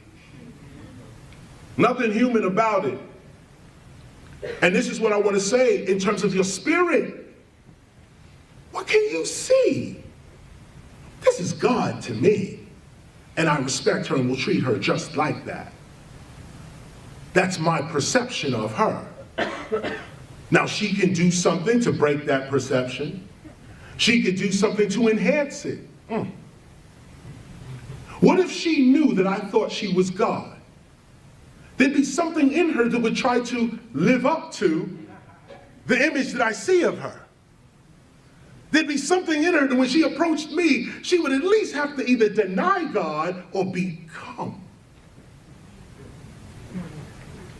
Yo, and if you look at hip hop right now, a lot of, like, let's say back in 2016, 17, when Xannies and all that became a thing, a lot of kids were forced to become what they were told they are. Like, dude, you're a smart kid in school, but now just because a rapper is saying that, yo, we Xanny poppers, or we, bang bang and all that, kids actually become what you say they are, you feel me?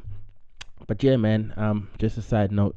This is how, as a community, we treated each other.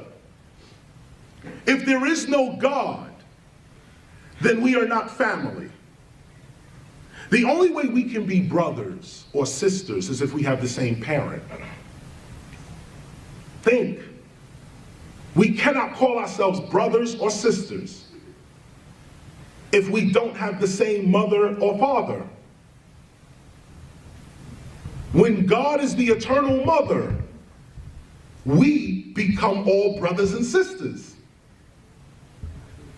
When we all say, yes, I am part of this idea called God, not a man in the sky, not even a not even a spirit in a separate consciousness. No, we don't have to get there yet. Let's just make God up right now, like our ancestors did. Nobody told them what God was. What God was your dead father. What God was your deceased mother, grandmother, great-grandmother, ancestor, builder of the tribe. This was the God. And when we got rid of the God, we stopped worshiping that God and started worshiping their God, we lost our spiritual power. No one wants to admit it, but your parents are your gods. Whether they're crazy, deranged, it doesn't matter. They come before you in the hierarchy of life. Nature doesn't care what you think about your parents. Nature is following laws, order. When you're out of the order, when you're out of order, you can't work. For those that are just joining the live, a little side note that I had added on prior is that if you want to get a deeper understanding of what it's saying, there's one book that I recommend you should check out and read over and over and over again. It's titled The Kabbalion. The Kabbalion, I don't know how to really pronounce it. I don't know if I'm pronouncing it right, but The Kabbalion. Check that book out, man. It will give you a lot of, knowledge on the esoteric life that we live, you feel me? Exactly what it's talking about, you feel me? So if you want to understand more deeper, I recommend you check out The Kabbalion.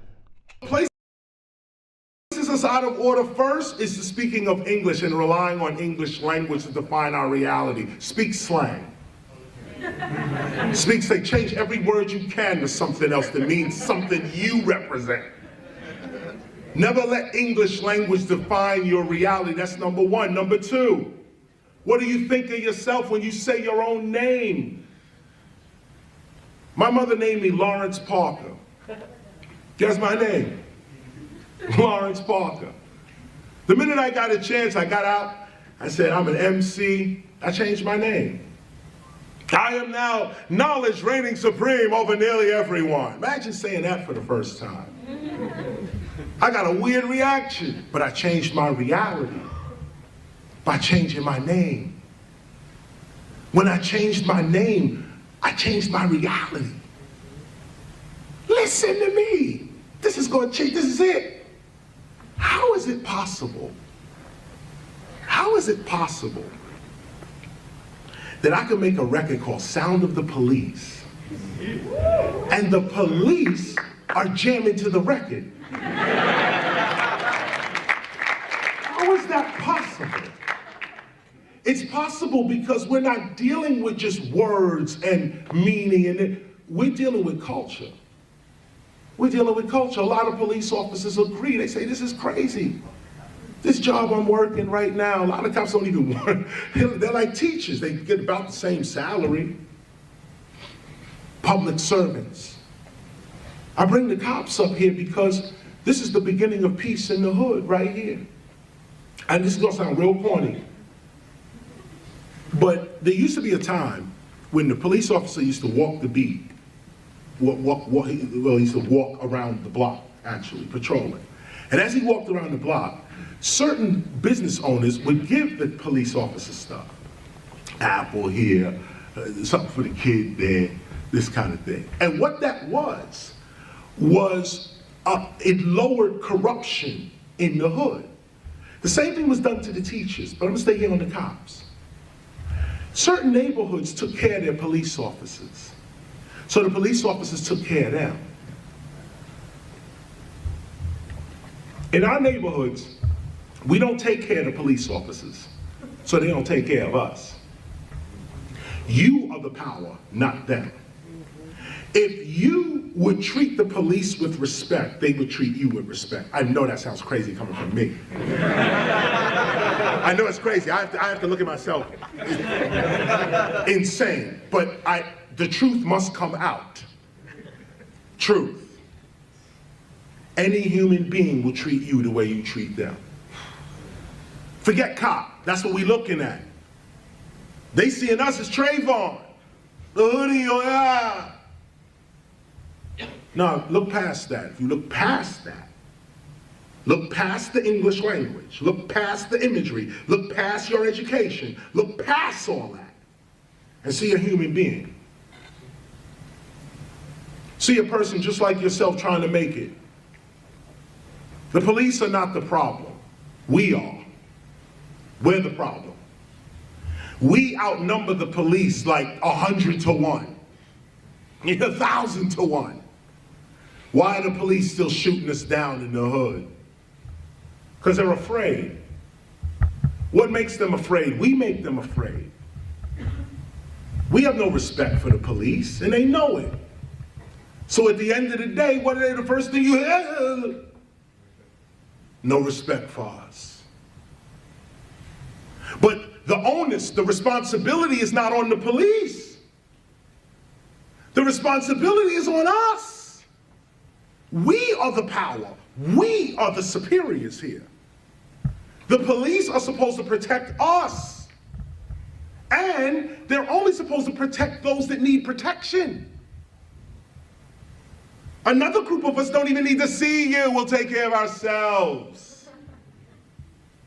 But those that need protection, that's where the cops should be.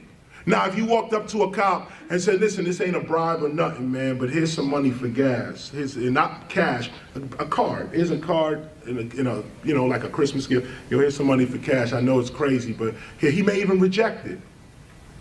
But I guarantee he's gonna tell his wife about it that night. Yo, I was patrolling the other day. Dude walked up to me, tried to give me $50 as a Christmas gift. I turned it down, but it was a good gesture. Change his mind totally about who he's looking at. How many times do our business owners, they diss the cops? Business owners be dissing cops. That's why cops don't even go into, the cops only go to 7-Eleven. No, real talk.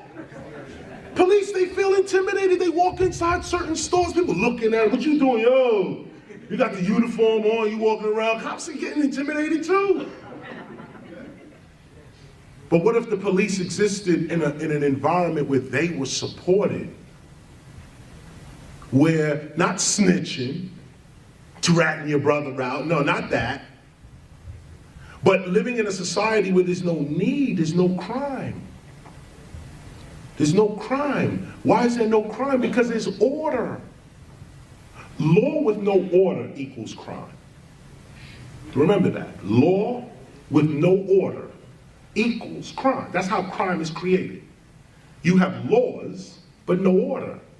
So everybody's breaking the law. See, if you have order, you don't break laws.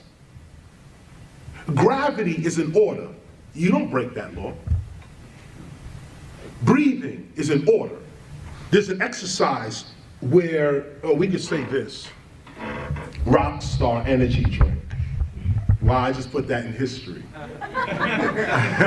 See how quick history come up right there. Rockstar energy drink. Those that want to do the exercise, we're going to say Rockstar to ourselves without opening our mouths, without saying anything outside. We're going to say this to ourselves. We're going to say Rockstar to ourselves. Don't say it out loud at the count of 3. 1, 2, 3. Okay. Now the question to ask, if you've said rock star in your mind, the question to ask is, what voice is that? What voice is that? What voice just spoke? You just said rock star without moving your mouth at all. On top of that, you on top of saying rock star, you heard yourself say rock star. How can you hear yourself say rock star and no vibration of sound has happened? See, this puts a different perspective on what sound actually is. And what memory is. Memory's not in the brain, memory's in the soul. The only thing you take with you after this life is your memories or your knowledge, your experiences. That's the only thing you take. Unless you study Egypt culture, they believe you can take all their stuff with you on the other side. Just as a side note. But if you said rock star in your mind or in your being is the true answer, is the true statement. In your being, what was that voice? What was the voice that spoke and then you heard yourself speaking? But these ears did not hear you say anything because your mouth didn't move. So the ears didn't hear it, the mouth did not move, but you spoke and you heard yourself speaking. If you close your eyes, you can see this better.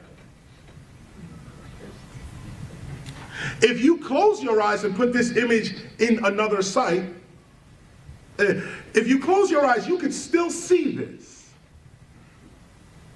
What is the sight that can see your future? These two eyes don't see the future. These two eyes don't see the past. Yet, you can see your past and you can see your future. You can actually see your past. What is the sight that can see beyond time? Yeah, now we're getting deeper and deeper, man. So like, let's open up. If you feel tired, like take this second to stretch, take a deep breath. Yeah, and like let's listen to this esoterically, you feel me? Let's try to understand this with a deeper mindset. Shout out to everybody that's watching the live. Let's enjoy this. Shout out to KRS-One for the knowledge. But let's go. Wait. What is this? Is an ancient meditation. This is an ancient meditation that I am not the flesh. I am the energy, the consciousness, the being in the flesh. And this is proof. This is no faith. This is not religion. This is actual fact. You can speak without moving your mouth. You can hear without ears. You can see without eyes. So what happens when these eyes, this mouth, and this ear drops off into the grave? These other senses are all you're left with. Death is an illusion. Once you realize this, you live your life more courageously. Now, no one wants to die before their time, so you try to protect yourself. But know that this body is the limitation of you. It is not your zenith. It is not your ultimate. Your ultimate is that voice that just said rock star.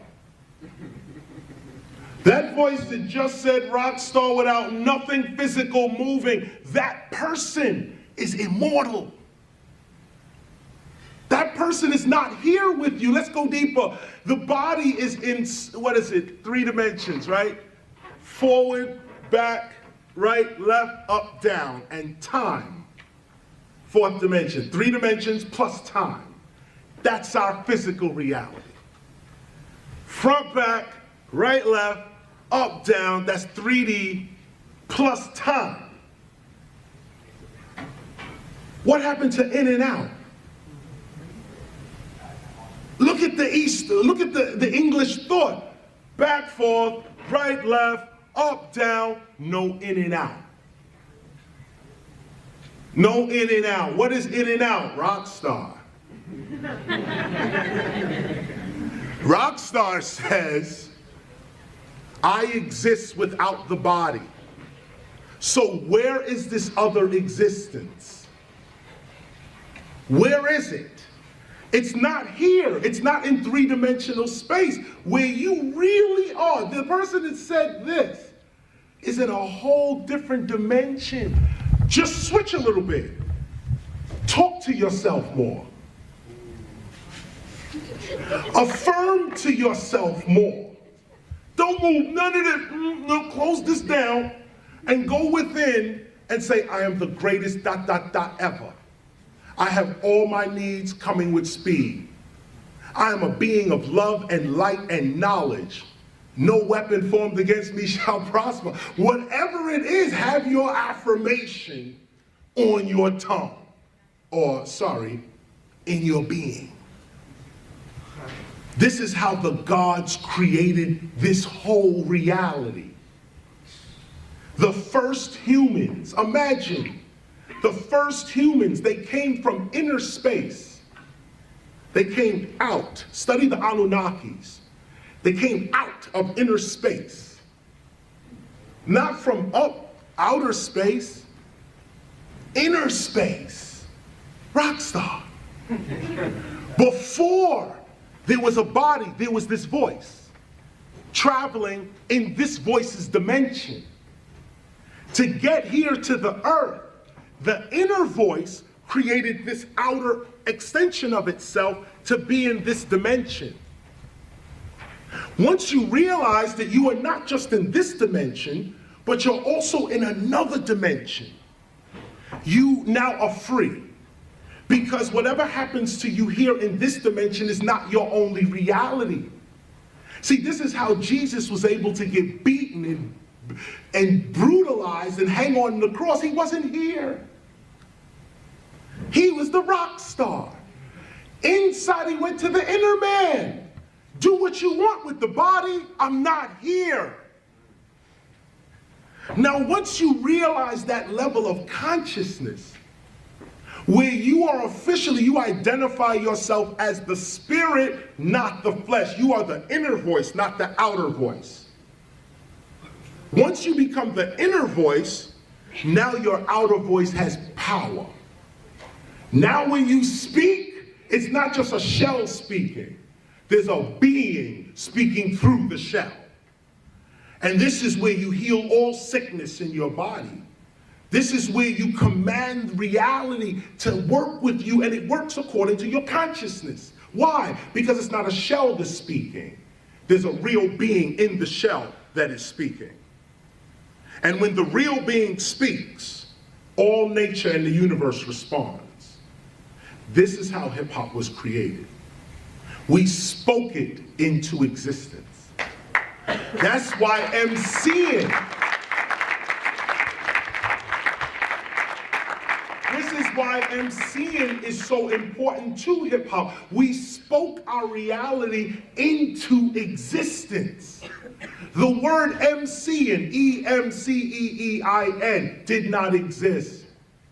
The correct term is Master of Ceremonies.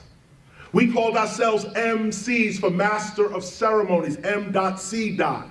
Rakim came along and said, it's the E-M-C-E-E, a repetition of words. Check out my melody. We all switched. Now it became E-M-C-E-E. We made that up. DJ, D-E-E-J-A-Y-I-N. We made that up. Breaking. We made that up. Graffiti art. We didn't make up graffiti. The act of writing on the side of the train. Graffiti is an Italian term, means scratch or to scratch. We called ourselves writers, taggers, bombers. America called us graffiti artists. Bombers. But with each of these words, we created a new reality. This is how we're surviving. What is hip hop? It's like saying gabaga. What is gabaga? I don't know, but let's create it. This is how you can defeat the cops on another level. You know, if you had a weapon that can dismantle firearms, there'd be no more police brutality. Because the only thing they got is the gun. Let's say even mace, you could get that, you could deal with that. But a gun, somebody firing on you. If you had something called a GB, what's a GB? A GB is a little thing you turn on and it dismantles guns. Now go make it. This is what you tell children. Because they will make it. They will come up with a thing called, this is a GB. What does it do? It dismantles guns. Look, click, click, click, whole police department done. This is the reverse of the use of words or your original tongue, as they said. The original word. You didn't wait for something to come. You said it first, then created it. It's not created, then you say it. I'm giving you a mic. What is it, microphone? No. Let's first say gabba dabba. What is gabba dabba? Oh, it's a suit that I put on, and when I put this suit on, I could go into another dimension. I disappear from here. Word? A gabba, yeah, it's called a gabba giba. Yeah, gabba giba, that's what it's called. Now go make it. Our children should be trained like this. There's a machine there's a carpet that flies across the sky with no gasoline, nothing. It uses the sun and it flies across the sky. You 5 years old. It's called a juju. Now go make it. Little kids running around, yo, we could do this, yo. And you want to hear something about invention? When you give little kids an impossible or seemingly impossible task, they create other stuff along the way.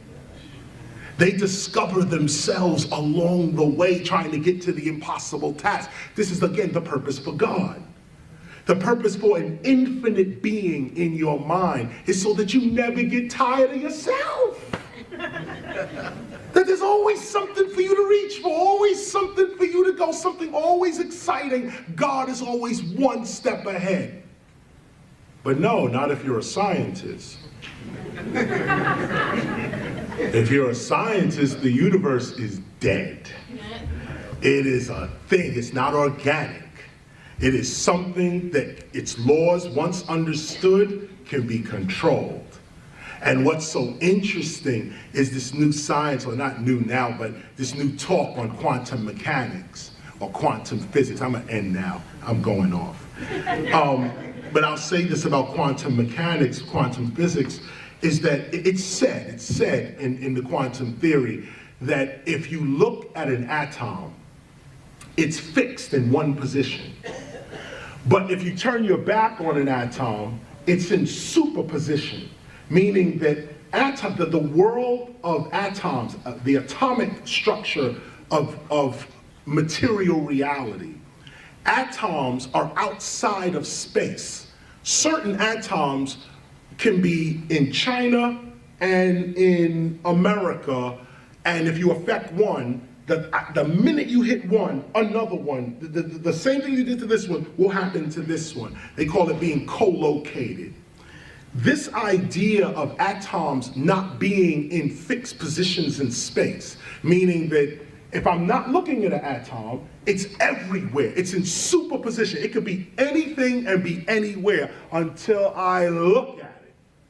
Once I look at it, the observer collapses the atomic structure and it becomes whatever my perception tells the atom to be. This is called sight. Everyone knows that sight is not out there. Sight is in here. Sight happens in the brain, which really happens in the mind.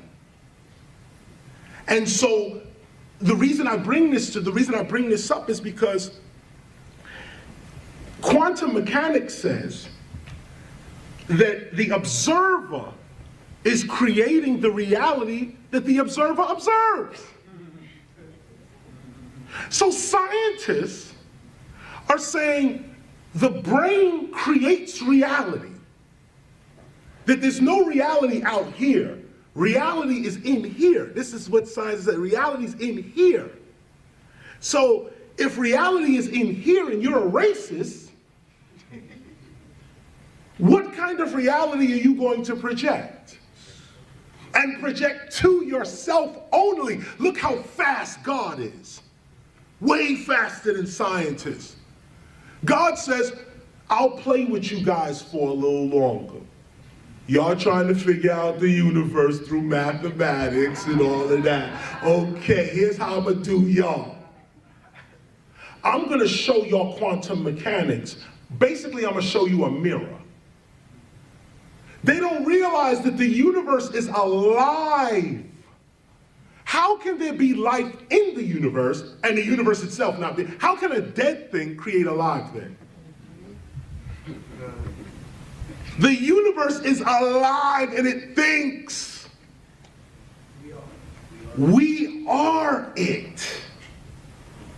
We're it. Right now the universe is talking to itself. Having a conversation with itself right now for whatever purpose it wants to fulfill. So scientists trying to use Galileo's equations, mathematics is the language of the universe. That's wrong.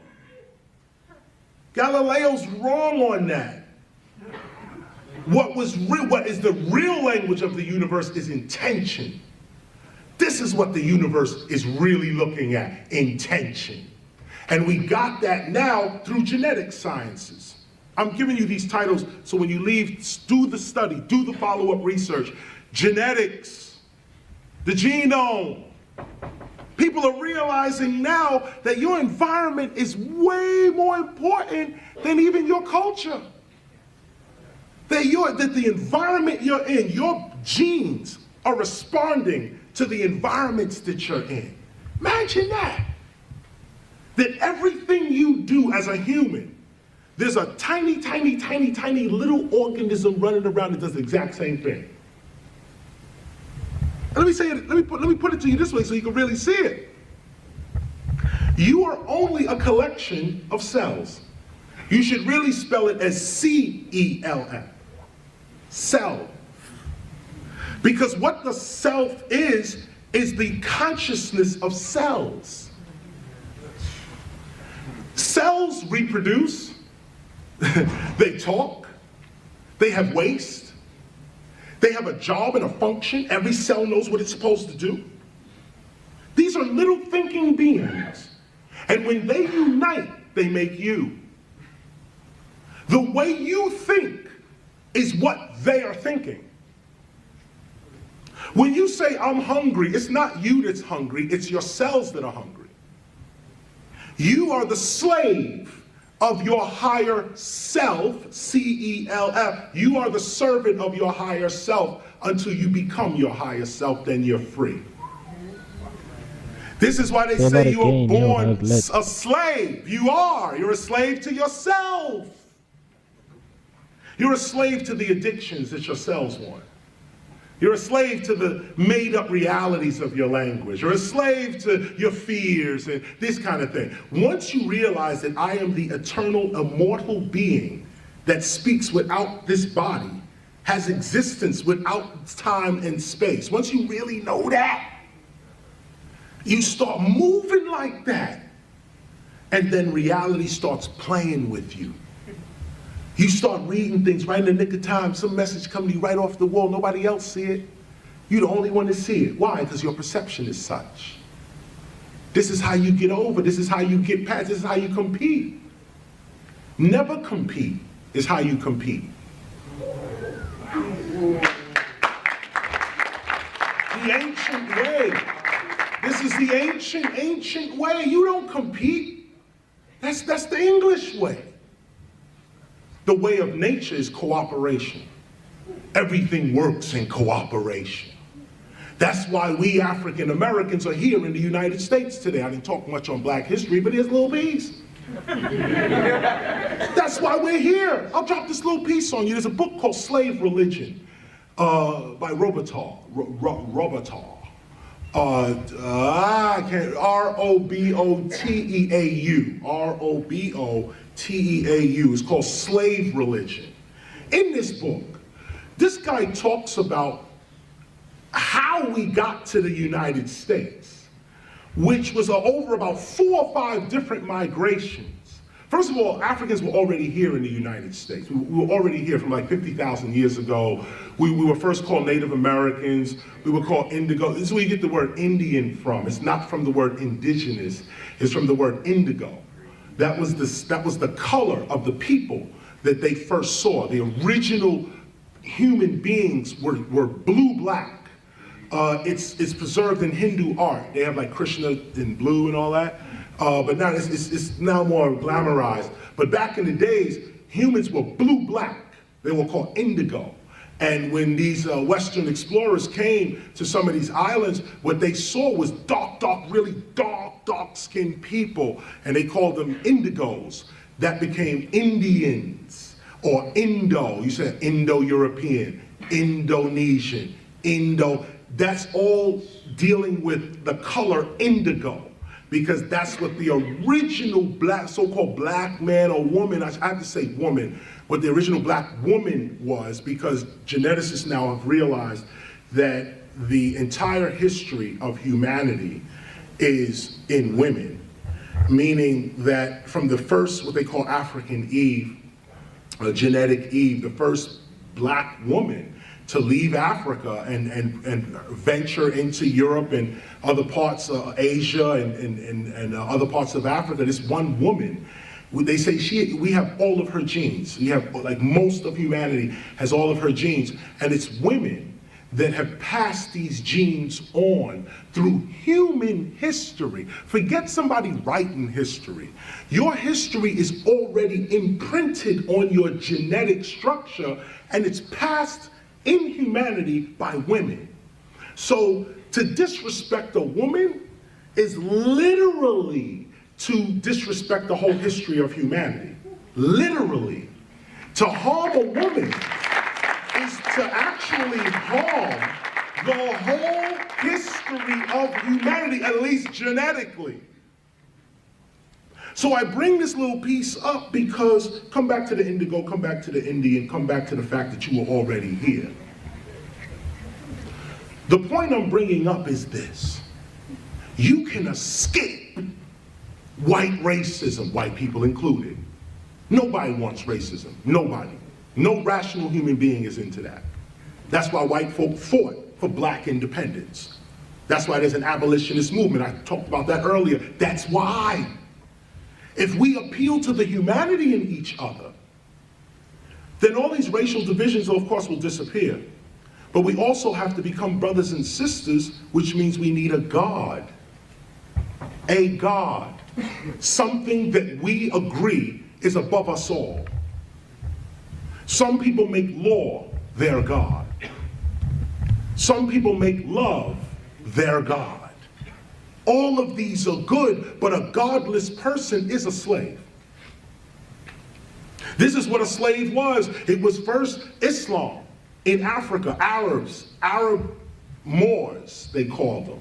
Those tribes, they're the ones that are you today. Because what made you eligible for slavery was that you wasn't Muslim or Christian. First it was Islam that enslaved Africans. Then it was the Christians. Islam sold Africans to the Christians. Then the Christians took over with the Crusades. God wills it, and the Crusades started. And they defeated the Muslims and took the whole slave trade. But the ones they were enslaving was ones that were not Christian. At this point, if you were Muslim, you were getting enslaved now. But in the beginning, if you said Muslim, you said Christian, you were good. Those who were slaves who said, I'm not down with either one. I'm doing nature. I'm doing astronomy. I don't need to read. I don't need to write. I'm reading nature. These are the ones that were enslaved. These are the ones that made it to the United States. They talk all the time about Africans arriving in chains. That's a lie. Well, it's not a lie. Some did. Many did arrive in chains. But the history of Africans in this country is like, the way they tell it is like telling, it's like saying 200 years from now, you're telling the history of African Americans today. And you say, look at Rodney King, take a look at the prison system. Now these people were enslaved, weren't they? Yeah, were. Take a look at the poverty rate, take a look at the health rate, take a look at the lack of education. You would say 200 years from now, them people were enslaved, weren't they? Yeah. This is how slavery was 300 years ago. How can slavery exist for 300 years if you don't believe in it yourself? I don't even believe I'm saying that. How can slavery exist for 300 years if you don't believe in it? I could see it lasting for a week. Okay, a month. A year that we revolted and got free. Okay, 2 years we were slaves. 300 years. 100 million Africans off the west coast of Africa. We weren't part of that? Nah, you gotta look at it today too. We still slaves today. It's just the slave population got bigger. It's now Asian and Europeans part of it too now. Now it's Latinos as well, and now it's Arabs and Hindus, and yeah. It's just the slave population got bigger. It didn't go nowhere because it was always a mental issue to begin with. Why are you a slave? Because I believe that my father and my mother are my God. I believe in my culture, and I don't need to believe in yours. Okay, put these chains on, let's go. I get here to America. I'm still looking for my ancestors. I'm still praising the ancestors. The white man is calling it voodoo. They call me Yoruba and all kind of other things, but this is just my ancestry.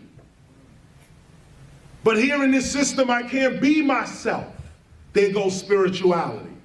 You are a God in your environment. You are the God of your environment.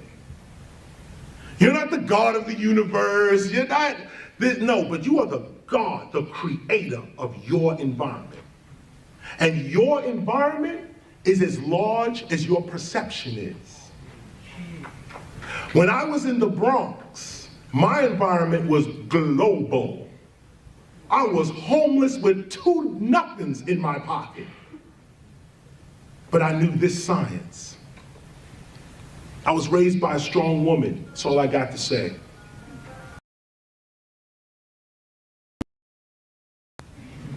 She's a woman, my mother, and she raised me. I was 8 years old. She never told me to turn the music off. In fact, when we was rapping and beating on the walls, and the neighbors was complaining, she bought us Rapper's Delight. She bought us Funky 4+1 More. Encouraged the hip hop in us. We didn't even know what it was, but mom's was just unconditional love. And we was crazy. Me and my brother Kenny, crazy in Brooklyn. Crazy. But my moms loved us anyway.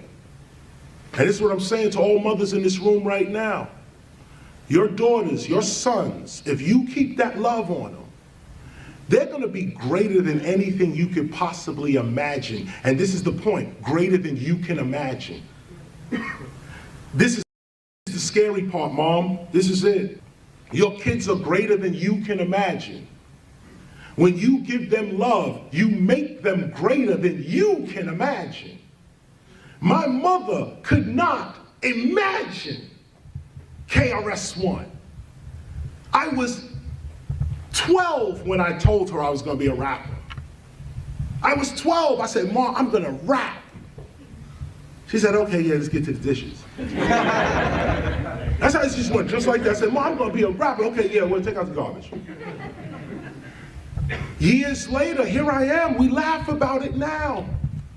I used to tell my brother all the time, yo, you're not playing your part in the movie. You know they're gonna do a movie about us? This is way back in the, we like nobodies. But I had this knowledge. My mother used to turn me on to Ernest Holmes, Science of Mind. James Allen, As a Man Thinketh. She used to crack the Bible open on us, not every day, on Christmas and Easter. She used to open the Bible and talk about the birth of Christ. Not Jesus, Christ. What Jesus was called. That thing goes way back into history. She used to teach us about that. So Mom, you are the center of not only this universe genetically, spiritually, but also culturally. Hip hop is the way it is today, being portrayed in media because of women. Moms taught us that word bitch. We was in the other room when moms was talking to her girlfriends. This bitch thinks she crazy. We was in the room listening to moms. Where else did we get our language from? You could say the streets, but that's only other kids listening to their moms. Mom, you are the first teacher. If there's any activism to be done in this country, it is a return to motherhood on all levels. On all levels, from God to the parent.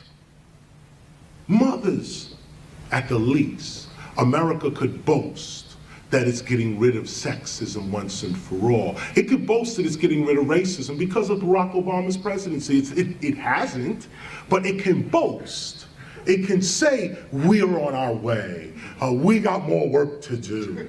You could at least boast it with Barack Obama, President Barack Obama's presidency. You could boast that. With Hillary Clinton, you could also boast the power of women.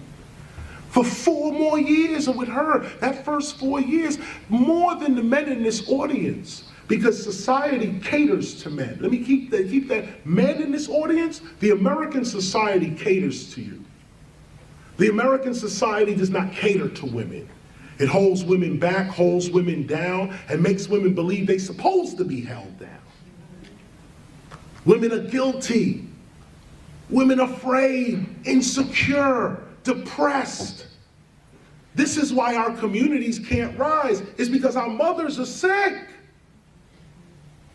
Even if the father rose up, it's useless without the mother. Useless. And I'm a father, I have all respect for fatherhood, manhood, no doubt. But manhood is nothing without womanhood, nothing. Nothing. Men don't make women, women make men and women.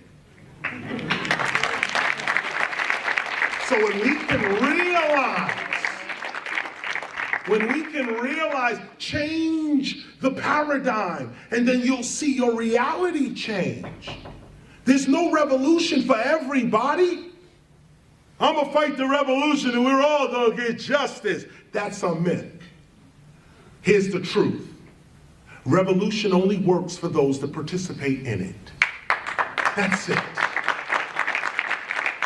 This is why you have some people who make it because they participate in their own revolution. Other people are waiting for someone to tell them who they are, why they are, and where they should go. And this is an issue of character, so there's no judgment. There's no judgment. If that's your character, that's your character. But here's my character. It's called hip hop. And that character believes in itself. That character creates its own reality. That character takes words and languages and flips them to match its consciousness, not the world's. Doing that, I create a world for myself that I can eat, have joy, peace, love, unity. This is the whole of hip hop. This is what makes you a hip hopper. Thanks for listening. It's so great to have KRS-One here. Thank you for watching, man.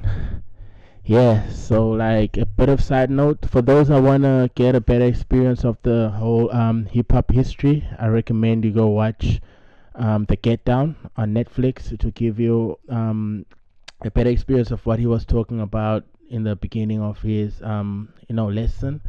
And then for those that want to understand the esoteric or what we call occult knowledge, I think the best introduction to that will be the Kabbalion. Do check it out.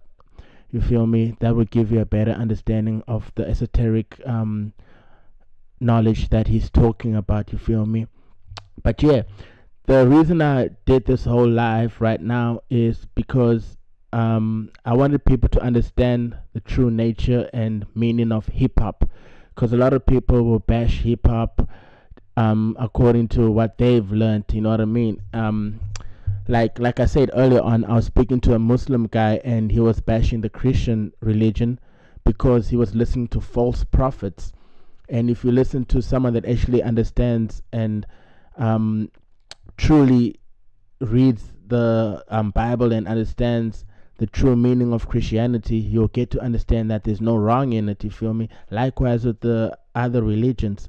But if you're gonna listen to the bad hip hop or people that don't even know what hip hop is, you'll have a very weak understanding of what hip hop truly is. That's the whole reason why I'm doing this live, because the next live I'll be talking about my album, but I wanted my followers and especially those close to me that don't understand what hip hop is about and that think that hip hop is all about, sex, drugs, and killing and all that. I wanted them to actually understand the true meaning of hip hop before we dive into my album titled BE.U.Til.Full, which is live on every platform right now. But yeah, man, this was quite a long live session right now. I just want to thank everyone for, joining the live, everyone that commented and participated. Yeah, man. Yeah. So for those that don't know, I go by the name of Nash, and that's Nash_Gate. I'm a rapper, internationally acclaimed, best rapper out there. You feel me? But yeah, do check out my music at Nash_Gate on Spotify, iTunes, Apple Music, Tidal. I would like you guys to check it out on Tidal because it pays the most. And then for the best experience, do check out my YouTube channel at Nash_Gate. You feel me? If you're watching from YouTube, feel free to subscribe right now. You feel me? The reason I say YouTube is the best for you to experience my music is due to the fact that I have a lot of visuals. You feel me? Go to my Facebook too, and you'll see the other lives that explain my music. But yeah, for my booking details worldwide, they're right there. You feel me? That's my number. That's my email address. I'm available for bookings worldwide. So please do share my details to any promoter, event organizer. I also like doing youth development programs. I have a youth development program titled Grace for Girls. So do check that out. Check me out on Instagram if you want to see more content on that. Facebook if you want to see more of my personal life. Nash_Gate. But yeah, man, I don't want to waste much of your time. I think we've been live for about 2.5 hours, and I would like to thank everybody that tuned in. I enjoyed this. I watch this 3 times a year. This is number 1 for the year. I think I'm gonna watch it again pretty soon. I might watch this whole live again just to just to refresh my memory, because I truly enjoy this whole this whole conversation. But nonetheless, man, thank you guys. I appreciate each and every one of y'all. And new music coming out soon, most def. Thank you for joining this live. I appreciate each and every one of y'all.